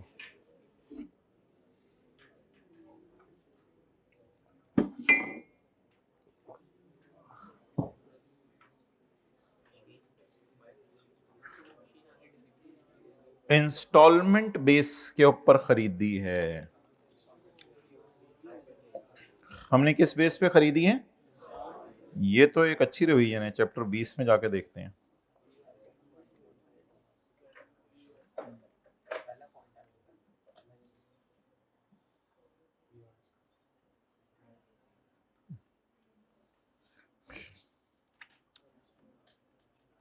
पहले तो देखना पड़ेगा टाइम ऑफ सप्लाई, फिर देखना पड़ेगा value of supply, time of supply, supply apply supply,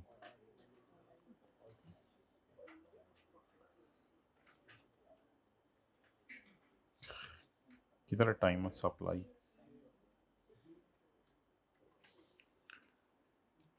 supply of goods under hire purchase agreement, hire purchase agreement का क्या मतलब बताया था, किस्तों पर, किस्तों पर, ये मैंने लास्ट बोला था किस्तों पर, और ये एग्जांपल की थी,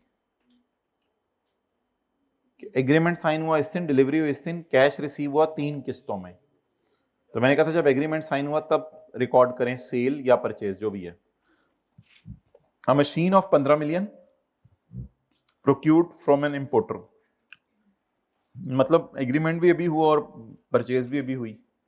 60% payment was made during the month, 60% मतलब एग्रीमेंट भी अभी साइन हुआ, फर्ज करें डिलीवरी भी हमारे सवाल में अभी हुई है, एग्रीमेंट भी अभी, डिलीवरी भी अभी, 60% पेमेंट भी अभी, बाकी 40% पेमेंट का क्या करना है। तो इससे क्या फर्क पड़ता है, इससे तो नहीं फर्क पड़ता, बस मशीन आ गई है तो रिकॉर्ड करें, खत्म होगी बात। लेकिन यहां नहीं पड़ी होनी चाहिए, 60% से कोई फर्क नहीं पड़ता, बस मशीन आ गई है तो रिकॉर्ड करें परचेज में इसको, लेकिन यहां से निकाल दें क्योंकि ये मशीन है। तो -15 और वर्किंग 1.1 मशीन की परचेज, मशीन का इनपुट 15 इंटू 18%, जी बोले 2.7, लाल है ये।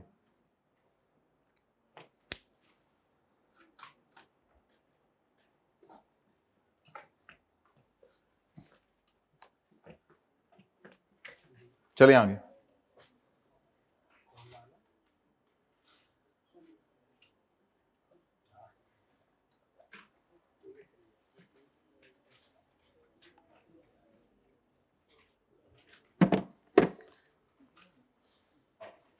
पिगमेंट्स तो अब हमें लफ्ज पढ़ा भी नहीं और ना ब्यूटी प्रोडक्ट्स से हमारा दूर दूर तक ताल्लुक है, ना हमें पेपर में पता चलना है, तो मुझे आगे पढ़ के बता दें। यहाँ पे इन चीज़ों के चक्करों में हम पढ़ के तो फिर तो हम तो डिक्शनरी कल में खोलते रहेंगे। अब साथ वाले पे रोब ना डाले ना कि मुझे पता है पिगमेंट्स के, आप लोग अपना पढ़े इधर। तो परचेज किस पर पड़ी है, लेकिन किस पर लेके जानी है, रिटेल प्राइस पर। तो माइनस करें 7.5 purchase of third schedule items, बाकी आइटम ही है ये पिगमेंट तो। चलें अमाउंट बताएं 7.9, लेकिन साथ साथ परसेंटेज लगाएं 1.4।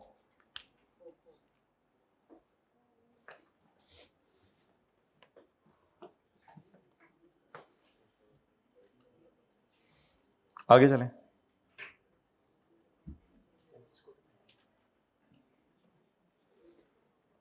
Purchase of taxable goods from unregistered person, purchase of taxable goods from unregistered person, purchase from unregistered person, come price, ये बीज वैक्स है, सानू की जेड़ी मर्जी है, बीज वैक्स है या पोटेशियम परमैंगनेट पाना है तुसी मेकअप च, सानू की ये बीज वैक्स है obtained from a bee farmer. भाई बाकी सारी बातें छोड़ें, ये परचेज किससे है, अनरजिस्टर्ड। बाकी फार्मर शार्मर बीज वैक्स इस तरह की कोई बातें हमने क्लास में पढ़ी नहीं, वो कहते हैं बस अनरजिस्टर्ड बंदे से जो परचेज की है वो मैं आपको बता दूं, ये बस अनरजिस्टर्ड से ही परचेज है।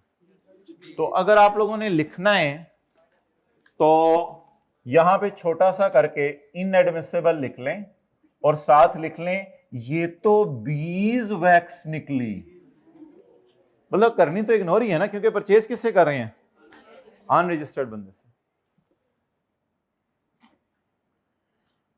बच्चे आए, सारे ऐसे ऐसे नाम आए पेपर में, मुझे अपना नाम ही भूल गया। पिगमेंट के बाद तो मेरे से पढ़ा नहीं गया, फिर जब बीज वैक्स आया ना तो पांव मेरे जमीन के नीचे से निकल गई। आगे चलें, point number 3।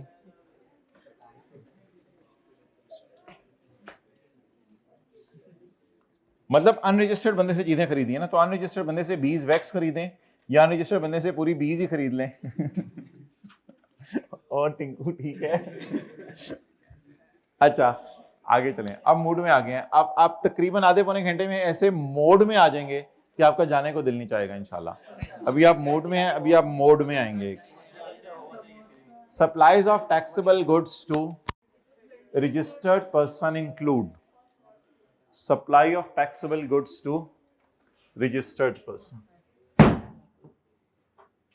Order order order, 2 रोटी 6 टमाटर।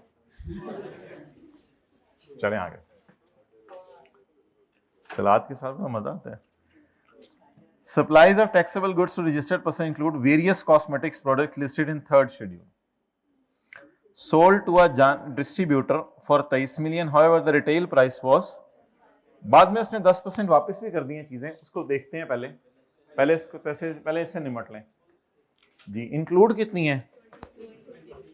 हाँ मुझे तो लगता है सारी ही ये हैं तकरीबन, 23 तो ये हैं, बाकी सेल किसको की है तूने? अच्छा -23 -23 इसको रिटेल प्राइस पे लाएं।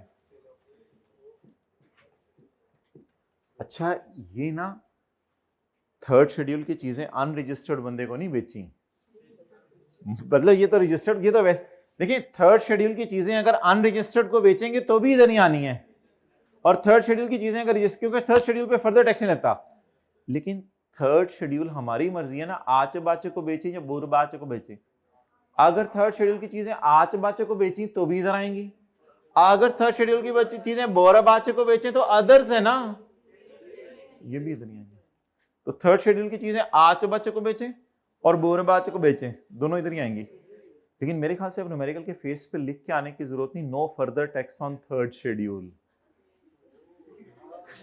इस वजह से कि वो है ही रजिस्टर्ड। अब जिनको पता ही नहीं न्यूमेरिकल के फेस पे वो होता क्या है, 2-3 दिन से प्रोग्राम शुरू हुआ, उनको क्या पता, अभी हम दिखाएंगे जब प्रोग्राम आएगा। 25 सेल ऑफ, अब लिख लिया करें इधर, ये रजिस्टर्ड को ही बेची है, ये कौन सा अनरजिस्टर्ड को बेची है? अबू ये 23 माइनस करके 25 ऐड कर रहा है, बेटा होगा कुछ चक्कर, आ जा तू 7th क्लास की किताबें ला जरा। अबू मंगवाया नहीं करते थे, लिया जरा मैथ की किताब आज ला जरा, बेटे जरा कॉपी ला जरा, नंबर चेक करा। और किसी दिन डायरेक्ट बताए बगैर स्कूल पहुंचे होते थे, टीचर से मिल मुल के, पुत्र में मिला यहाँ, अब्बू ही टीचर थे, आपने स्कूल बदल लिया होगा। मैंने हाथ में लाया,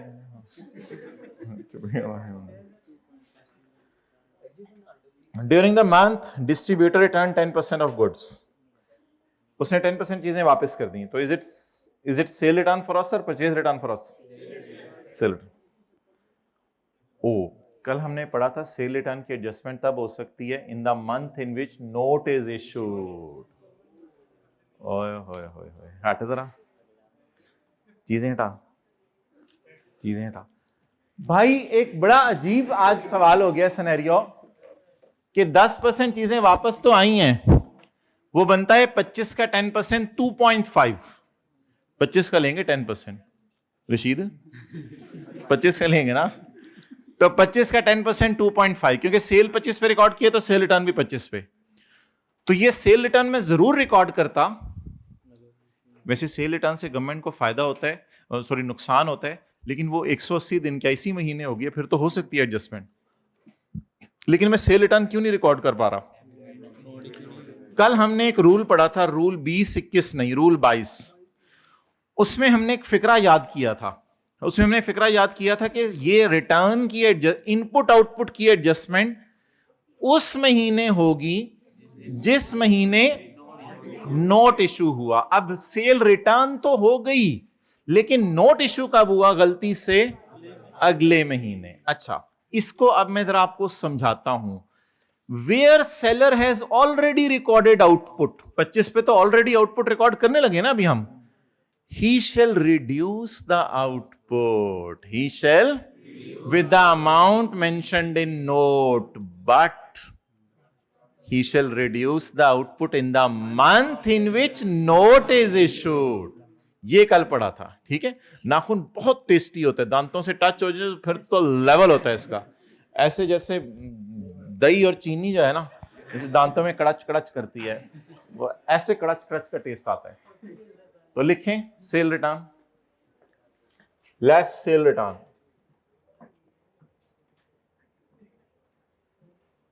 of 2.5, note issued in next month,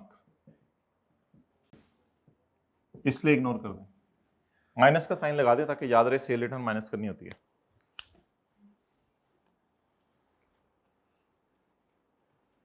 और अगर आखिरी लाइन ना लिखी होती कि नोट अगले महीने इशू है, फिर तो बाय डिफॉल्ट आप एज्यूम करते कि बस नोट भी इशू हो गया। ये कौन सा सिनेरियो है? Cell return in price increase decrease वाला या सेल रिटर्न वाला है? सेल रिटर्न वाला सिनेरियो। बच्चे तेज हो गए बच्चे, तो सुना था नहीं आप लोगों ने? तारीफ कर रहे थे हम आपकी। हो सकते हैं हम मोहल्ले वालों को बताते होंगे ऐसा सेशन हमें मिला है, हमारी तौबा। अच्छा जी, पॉइंट नंबर 4 पढ़ें।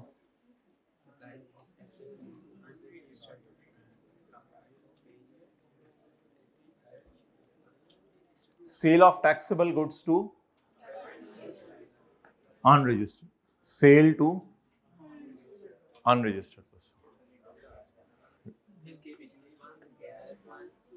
Sale of taxable goods to unregistered person comprise of various cosmetic products listed in third schedule, listed in to unregistered persons. आगे छोड़ें, to unregistered person. Sale to unregistered person is a sale to unregistered. हमें sale to unregistered is a sale to unregistered. हमें पुत्र की मतलब ये unregistered की cell है ना, इसको अनरजिस्टर्ड में पड़ा रहने दें, लेकिन ये थर्ड शेड्यूल है ना, तो इसको चौक के लेके जाएं ऊपर, यहां से माइनस करें। थर्ड शेड्यूल की चीजें चाहे आप रजिस्टर्ड को बेचें चाहे, अच्छा अनरजिस्टर्ड के आगे अब ये पेपर में चीजें कंफ्यूज करती हैं ना, वो ये करती हैं, ये नहीं पढ़ते कि अनरजिस्टर्ड बंदों को जो सेल किया वो अनरजिस्टर्ड ही है, ये नहीं पढ़ेंगे आगे। वो बस जो मर्जी अनरजिस्टर्ड है, हमें क्या, बस सेल टू अनरजिस्टर्ड है ना, तो sale to unregistered is sale to unregistered, तो इसको अनरजिस्टर्ड की सेल में पड़ा रहने दें। लेकिन नहीं पड़ा रहने दे सकते ना, अगर ये थर्ड शेड्यूल की चीजें हों, थर्ड शेड्यूल की वजह से इसको हम निकाल के लेके जा रहे हैं। Sale of third schedule item to unregistered person. पहुंच गया? हाँ 8 पहुंच गया। इधर इसको कहते हैं रिक्लासिफिकेशन, इधर से निकाल के उधर, रोड़ा आया दाल में 7 वाले की प्लेट में, इधर से निकाल के उधर।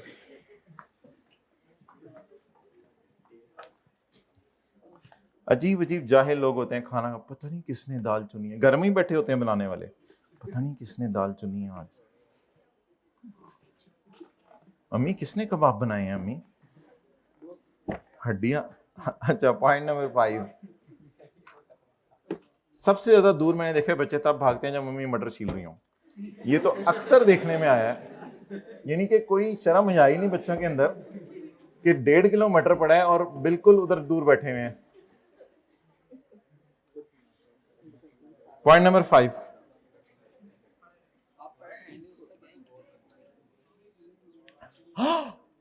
यूएई तो शेखुपुरा में आ गया हुआ है, तो इसको लोकल सेल में डालें।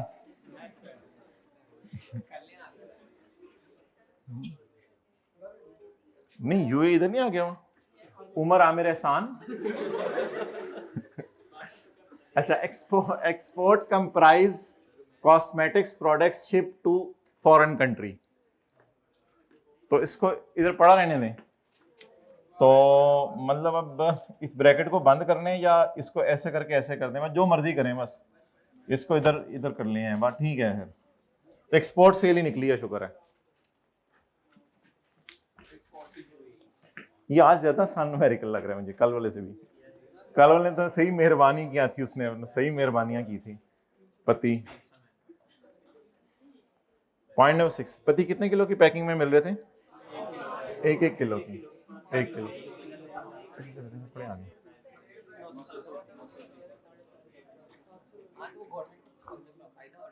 जाहिर बात है, आप कॉस्मेटिक्स को शॉपर में तो नहीं डाल के भेजना, फिर कॉस्मेटिक्स को फिर पैकिंग मटेरियल भी होगा कोई कॉस्मेटिक्स, ताकि अगले को लगे अंदर कोई चीज है, बाद में पता चले है कुछ नहीं, लेकिन बीज वैक्स निकले अंदर से।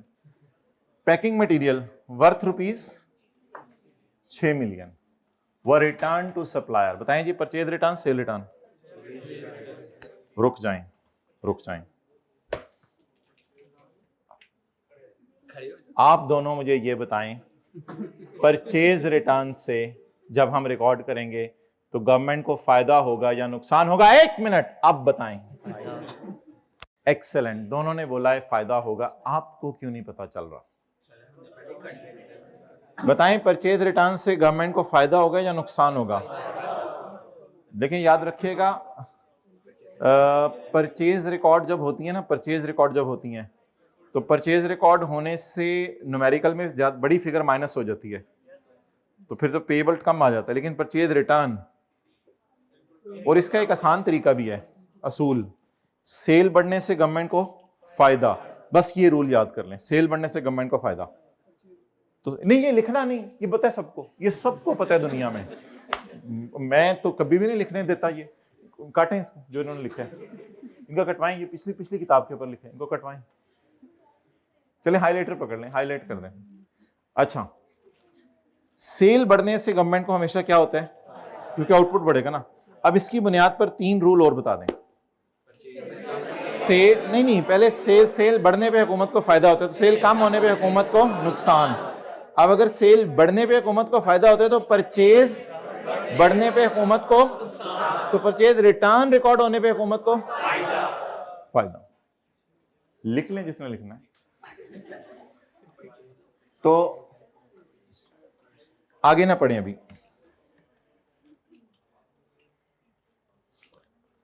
परचेज रिटर्न, इससे क्या होगा? इनपुट कम, उससे गवर्नमेंट को फायदा। तो नो लिमिट ऑफ 180 डेज, या adjustment can also be made even after, वह हो सकता है 180 डेज के अंदर ही हो, लेकिन परचेज रिटर्न कब रिकॉर्ड कर सकते हैं? 180 दिन में, 180 दिन के बाद, या जब मर्जी? जब मर्जी। परचेज रिटर्न से इनपुट कम होता है। वो मैंने आपको एक सवाल में 3 एडजस्टमेंट्स कहा था रिवाइज करवाऊंगा, वो अब रिवाइज करवाने की जरूरत नहीं, इस तरह की एडजस्टमेंट्स रोजाना आनी है अब। तो परचेज रिटर्न से इनपुट कम होता है, इससे गवर्नमेंट को, तो 180 दिन की लिमिट की जरूरत नहीं, 180 दिन बाद भी परचेज रिटर्न रिकॉर्ड हो सकती है। और अगर 180 दिन के अंदर हुई तो फिर भी कोई मसला नहीं, फिर भी कोई मसला नहीं। Packing material worth ₹6 million return to supplier on 10 August 23। अच्छा, हमारे महीने में, हमारे न्यूमेरिकल में। And corresponding debit credit notes were अल्हम्दुलिल्लाह issued on the same date. अब जाके देखने की जरूरत नहीं है नोट कौन से वाले हैं, बस नोट इशू हो गए हैं, क्योंकि हमें पता चल गया ना परचेज रिटर्न है। These returned materials were bought on 2 फरवरी 23। अब गिने जी 180 दिन, तो काउंटिंग की जरूरत ही नहीं।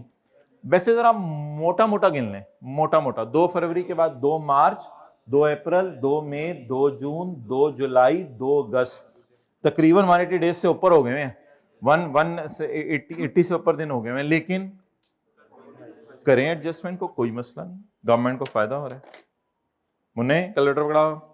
अच्छा, मार्कर। आप जी परचेज रिटर्न रिकॉर्ड करें, less purchase return into can even be recorded,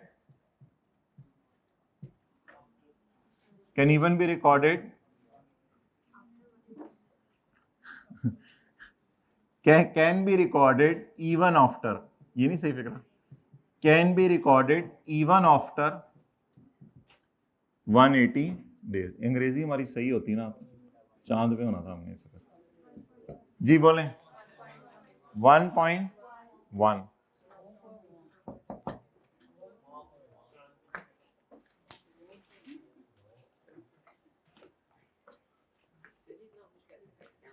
कभी आपने घर में कभी छोटे बहन भाई पर जिंदगी में कभी जबान से कुछ कहा उसको? कभी जिंदगी में हाथ भी उठाए? इन लोगों के लिए 1 मिनट की खामोशी।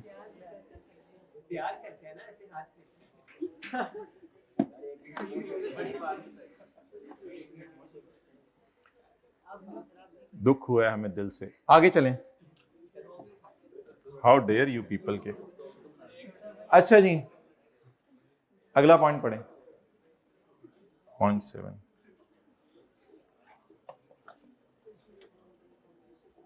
आपके अब्बू ने उधर से हाथ आपका पकड़ नहीं लिया था? ये हाथ अगर छोटे पे उठा तो मैं भी उठाऊंगा। अच्छा, वी डबल आई पढ़े। डायलॉग डुलग नहीं होते आपके घर में? डायलॉग, ये हाथ अगर छोटे, वो अंकें निकाल देते हैं, वही काफी होती हैं।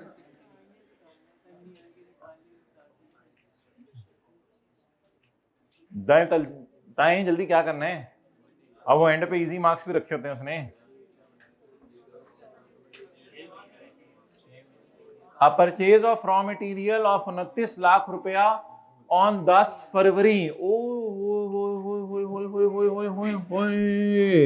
हम कहां खड़े हैं? अगस्त में। A purchase of February was गलती से फरवरी में भी रिकॉर्ड नहीं हो सकी और बाद में भी नहीं हो सकी। What is the remedy available to her if she fails? परसों क्लास के एंड पे सवाल किया था, जमुरत इनपुट रिकॉर्ड करना भूल गई थी। हमने कहा था what is the if she fails से सवाल शुरू हुआ था। इफ शी फेल्स तो what is the remedy available to her. अब ये भूल गए, पर इसमें दिन नहीं गिनने, इसमें महीने गिनने हैं। असल में इसमें मतलब समझ लें कि यकम मार्च से गिनना शुरू करना है। मैं ये भी नहीं बोलूंगा यकम मार्च से, मतलब मार्च से गिनना शुरू करना है। इसमें दिन नहीं गिनने। मार्च, अप्रैल, मई, जून, जुलाई, अगस्त। ये चीज बड़े मौके पे याद आया। अच्छा, इनपुट ऑफ क्या लिखते हैं आपके इलाके में? फेब। चले फेब भी लिखते हैं। फिर आपके इलाके में अगर फेब लिखा जाता तो पोस्ट एग्जामिनर हमारे इलाके का निकले। अच्छा बोले 2.9 में लिखते हैं। न्यूमेरिकल कल करा देना चाहिए था, इतने हैप्पी हैप्पी कर रहे हैं आप लोग। 2.9 into 18% 0.5।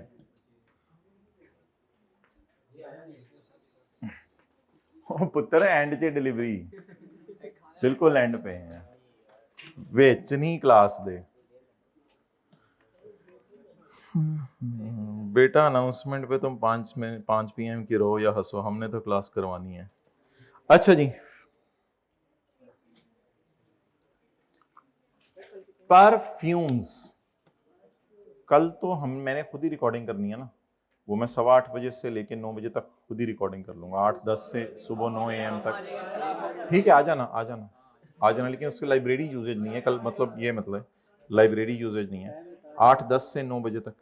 Perfumes having AM, perfumes having retail price of 10 lakh, 10 lakh के perfume were provided to marketing staff as a part of promotional campaign allowing walk-in customer।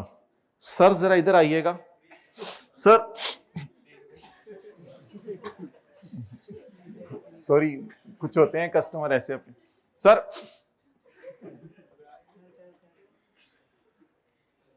Eight malls and kiosk, छोटी दुकानें होती हैं कायोस्क, खोखे। अच्छा, to try the fragrance, to try the fragrance, to try the fragrance.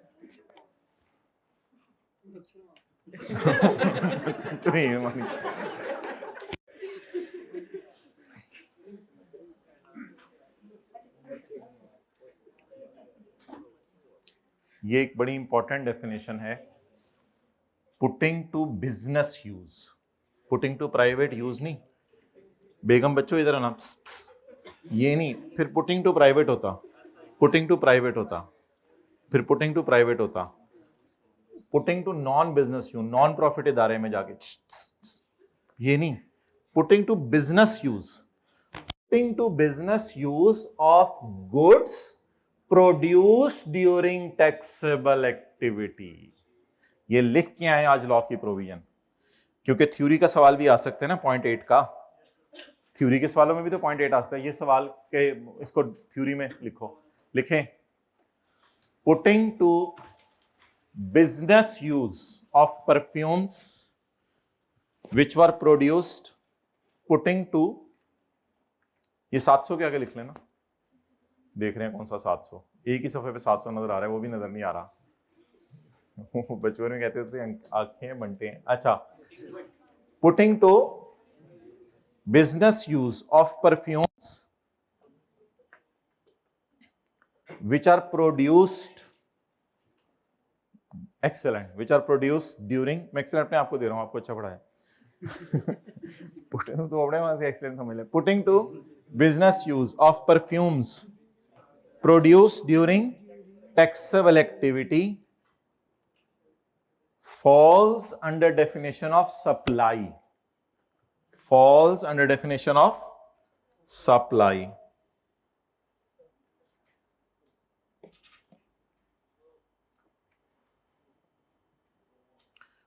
Cone ice cream, okay. आगे चलें, इसको डालें सेल में, जगह मौकी नहीं हैगी। परफ्यूम्स बिजनेस यूज, अगर ये ना करते तो बेचते ना, इसलिए इसको सेल में डालें जी। वो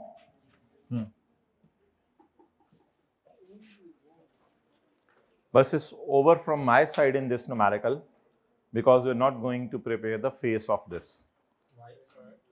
हो गया, कर लें, फिर 1 मिनट लगेगा, कर लें। इनटू ए टाइम्स आया, टाइम पूरा करा रहे हैं 1.5।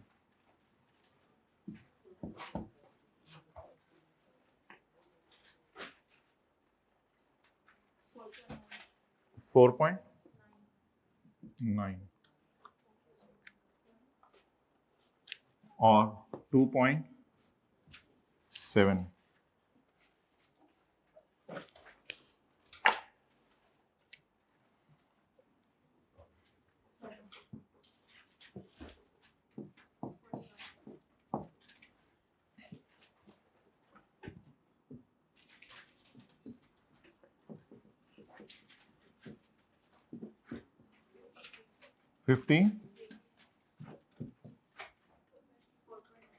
$4.9 जी।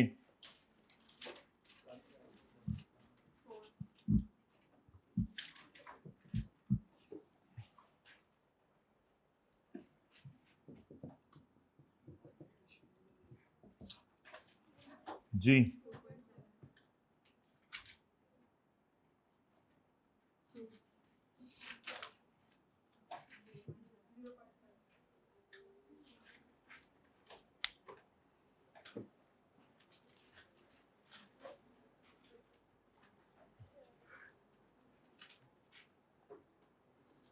चलें, आज अभी मुझे थोड़ा याद कराइएगा, ये सारी बातें थ्योरी में कहाँ लिखी हुई हैं, ये मैं आपको ज़रा दिखा दूंगा, ये जो न्यूमेरिकल के फेस पे चीज़ें आ रही हैं। ओके जी, बोलें। Output sale into 18%। अच्छा, एक चीज़ आज सुन लें, नई चलें, अगर कहीं किसी चीज का सेल्स टैक्स का रेट हुआ ना 25%, तो परचेज में तो कोई मसला नहीं, हम यहां 25 लगा दिया करेंगे, लेकिन क्योंकि परचेज में तो साथ साथ लग रहा होता है ना 25, लेकिन अगर किसी चीज की सेल का रेट हुआ 25%, अब आने वाली हैं थोड़ा थोड़ा हम एडवांस लेवल पे जा रहे हैं, लेकिन वो भी एडजस्टमेंट इक्का दुक्का नंबर की हुआ करेगी, वो एक ही 25% वाली चीज आनी है, पूरा न्यूमेरिकल तो नहीं 25% वाला आना। तो किसी चीज पे अगर 25% रेट हुआ तो हम उसको यहीं डाल दिया करेंगे, छोटा सा ब्रैकेट में लिख लिया करेंगे 25%, लेकिन फिर डिविडेंड की तरह नहीं करते थे, इसको ले जाएंगे इधर 41 को, उसमें से 25% वाली चीज माइनस करके 18% लगा दिया करेंगे, समझ गए ना? मतलब अगर 1 रुपये 25% वाली चीज, उसमें 25% बाकी 1 रुपये पे, सॉरी बाकी 18%, बाकी 1 रुपये पे 25%, समझ गए शायद, कभी करेंगे, इनपुट गलत है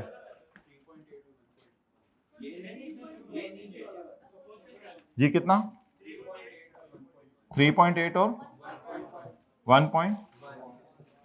अब ऑनलाइन वाली अगली बातें नहीं सुन रहे थे, यहीं फंसे होंगे, 3.8 और 1.1। ये कैलकुलेटर को रीचेक करवाएं जिन्होंने कैलकुलेशन करवाई थी, सेल चेंज करवाएं। इनपुट मशीन 0.1 ज्यादा हो गई, ये मैं नहीं मानता। 0.1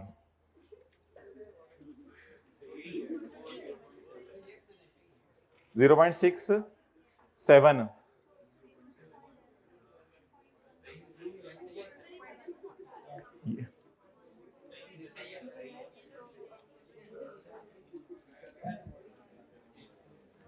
अच्छा 41 इंटू 7 पॉइंट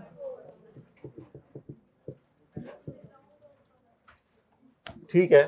राउंड ऑफ वाला मसला है, राउंड ऑन कर लें फिर। मतलब उनमें की करा था, लड़ाई नहीं मुकती, 1-1 रुपए पे लड़ रहे होते हैं।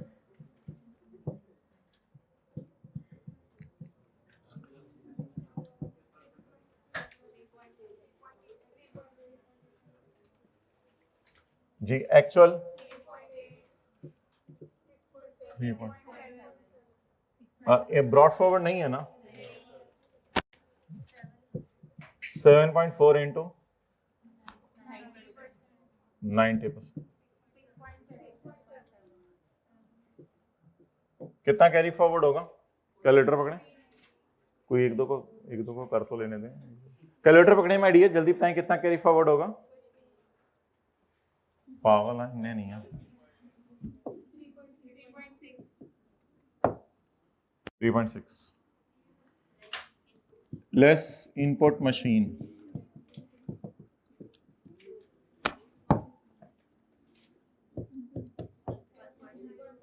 मशीनी नी तो कितने गई सी नी एड 4% फर्दर टैक्स 0। मतलब एक और भी लिखे ना, नो फर्दर टैक्स। लेकिन थर्ड शेड्यूल के आइटम ये वाले नहीं, ये तो बेचे ही रजिस्टर्ड को हैं। जो किसको बेचे हैं? अनरजिस्टर्ड। वो सेल बाय कॉटेज इंडस्ट्री भी इधर हो सकती है, इधर सेल वो भी हो सकती है end consumer. No further tax on sale of third schedule to unregistered. G 1.6 is payable to government.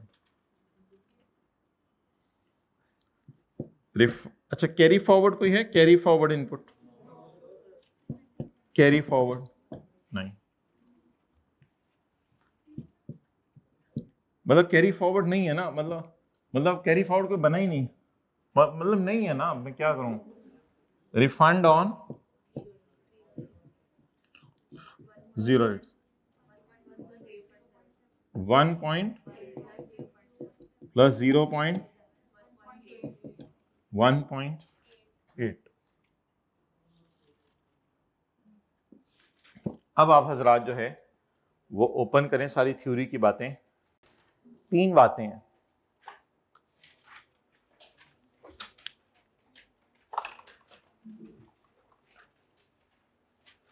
वैसे तो चलें 2 बातें हैं, इस इनपुट का क्या करना है और इस इनपुट का क्या करना है और इस इनपुट का क्या करना है। इनपुट के बारे में पेपर में 4 सवाल आते हैं। 3 सवाल हमने आपको करवा दिए हुए हैं, चौथा आज करवाने लगे हैं। जो 3 सवाल हमने आपको कराए हुए हैं वो ज़ुमरत वाले सवाल में परसों क्लास के एंड पे करवाए थे। कौन कौन से इनपुट माइनस करने की इजाजत नहीं है, वो सेक्शन 8 के अंदर एक लंबी लिस्ट थी कि कौन कौन से इनपुट माइनस करने की इजाजत नहीं है।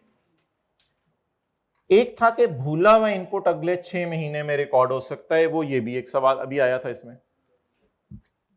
एक और था इनपुट के बारे में सवाल कि ये परचेज आप रिकॉर्ड कर ही नहीं सकते जब तक कि आपके पास इनवॉइस ना हो। तो इनपुट के बारे में ये 3 बातें हमने पढ़ी हुई हैं। पहला सवाल, कौन कौन सा इनपुट माइनस हो सकता है, सेक्शन 8 और 73। दूसरा सवाल, इनपुट माइनस करने की शराइत क्या है, परचेज के केस में आपके पास इनवॉइस हो। और तीसरा सवाल, इनपुट बता दिया था अभी, अगर रिकॉर्ड नहीं हुआ तो अगले 6 महीने में कभी भी माइनस। एक सवाल आ रहा है और वो है इनपुट के रिफंड का क्या तरीका है, इनपुट के रिफंड का क्या तरीका है। उसमें फिर आज मैं आपको 2 सेक्शन रिवाइज कराने लगा हूं। इसका रिफंड कैसे होगा ये मैंने आपको बताया था। ये महीना कौन सा है हमारा, अगस्त। इसका रिफंड ऐसे होगा कि अगस्त की रिटर्न आप जमा करवाएंगे 15 सितंबर तक, फिर 15 को इसके साथ एक रिफंड एप्लीकेशन देंगे। जब उनके पास रिफंड एप्लीकेशन पहुंच जाएगी तो उसके 45 डेज में वो रिफंड कर देंगे। लेकिन अगर आपने, अच्छा जी ठीक है मैं कर देता हूं, लेकिन अगर आपने 2 सितंबर को रिटर्न जमा करवा दी तो फिर 0 रेट वाला रिफंड आपको जल्दी मिल जाएगा, क्योंकि 45 दिन कब से शुरू होने हैं, जब आप रिफंड एप्लीकेशन जमा करवाएं। अगर आप अगस्त की रिटर्न 2 सितंबर को जमा करवा दें तो क्या होगा फायदा। और ये 0 का रिफंड कैसे होना है, 0 का रिफंड भी हो सकता है, मतलब इसमें से ये माइनस करते ये फिगर जरा हैवी आ रही होती, इसका फिर बड़ा लंबा तरीका है। इसको अगस्त से कैरी फॉरवर्ड करके सितंबर में लेके जाएंगे, फिर अक्टूबर नवंबर दिसंबर जून तक लेके जाएंगे। जून के एंड पर अगर आप कंपनी हैं तो आप अपना ऑडिट करवाएंगे और सेकंड मंथ में, अगले साल अगस्त बने तकरीबन सेकंड मंथ में आपको ये वाले पैसे रिफंड हो जाएंगे, क्योंकि ये भी एक लिमिट है ना कैरी फॉरवर्ड करने की। ये है 0 रेट का रिफंड। ये रिफंड आज था नहीं, अगर ये रिफंड होता तो ये होता नॉर्मल सेल का। ये किस सेल का, नॉर्मल सेल का। चलें निकालें, रिवीजन करें। सेक्शन 8B और 10 देखें, सेक्शन 8B और 10, page number 606।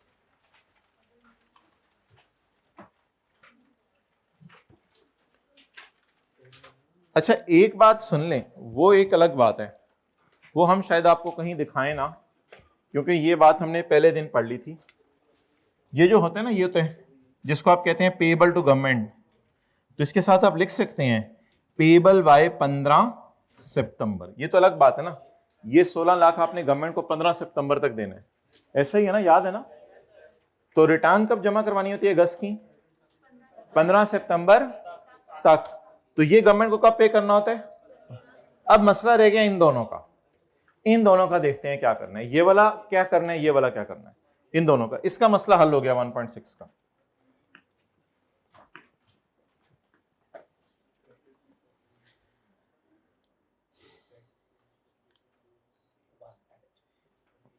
Okay,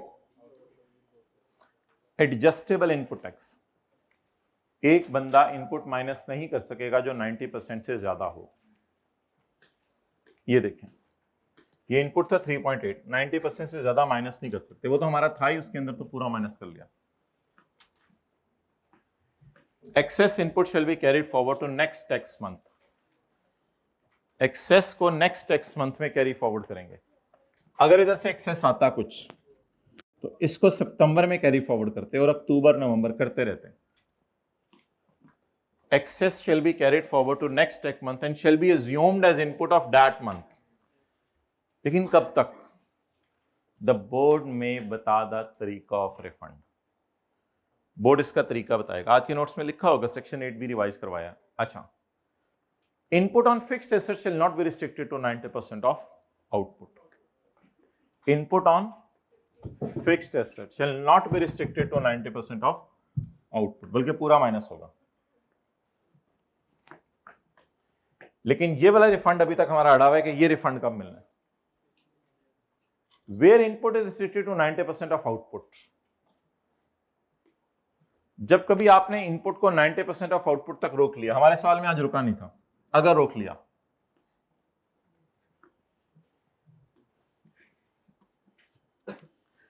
an adjustment or refund will be allowed to a registered person. For claiming this refund, you must fulfill the following conditions. The refund shall be made on सालाना basis.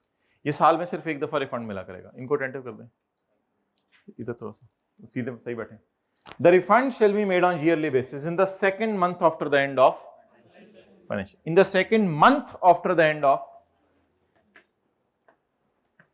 it will be treated as input of next month, then next month, करते करते करते जब financial year का and आ जाएगा, वो जून का होता है गवर्नमेंट में, तो जून में आप एक अगर कंपनी है तो आप ऑडिटेड अकाउंट्स जमा करवाएंगे, और अगर आप कोई अदर पर्सन है, हमारे तो वैसे अदर पर्सन ही होगा, तो फिर आप बोर्ड की बताई हुई शराइत पूरी करेंगे, तो फिर आपको रिफंड मिल जाएगा ऑन ईयरली बेसिस, साल में सिर्फ एक दफा, और वो मिला करेगा the second month after the end of financial year. And हो रहा है 30 जून को, उसके बाद जो सेकेंड मंथ है तो उस दिन आपको जो रिफंड मिलेगा अगस्त में। बोर्ड कोई और तरीका भी बता सकता है एडजस्टमेंट का 90%। ओके, दूसरा सेक्शन भी है रिफंड का, उसका बल्कि नाम ही रिफंड है, सेक्शन 10। लेकिन ये रिफंड कौन सा वाला है? ये 90% रिस्ट्रिक्शन वाला नहीं है। If input on purchase exceed output because of zero rate sale और एक्सपोर्ट, एक ही बात है, इफ इट्स जीरो और export sale the excess input shall be refunded within 45 days of filing of. तो रिफंड क्लेम आप जमा करवा दें 15 सितंबर तक किसी भी दिन, 10 सितंबर को करा देंगे तो उससे आगे 45 दिन। तो बेसिकली इसको आगे डील करेगा सेक्शन जो हम पहले देख के आए हैं 8B, इसको डील करेगा सेक्शन 8B, और इसको आगे डील करेगा सेक्शन 10, इसको सेक्शन 10 डील करेगा। ओके, नोट करो सेक्शन 8B और सेक्शन 10। सेक्शन 10 पढ़ते हैं जी। If a registered person is liable to pay any tax under any other law, आप क्यों आए हैं जी? मैं जीरो रेट का रिफंड लेने आया हूं।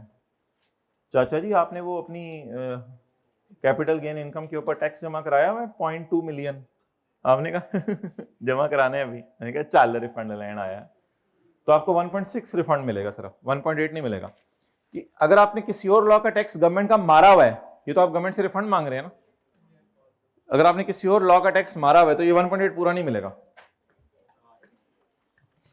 If a registered person is liable to pay any tax under any other law administered by board, the refund under this law shall be made after adjustment of that amount.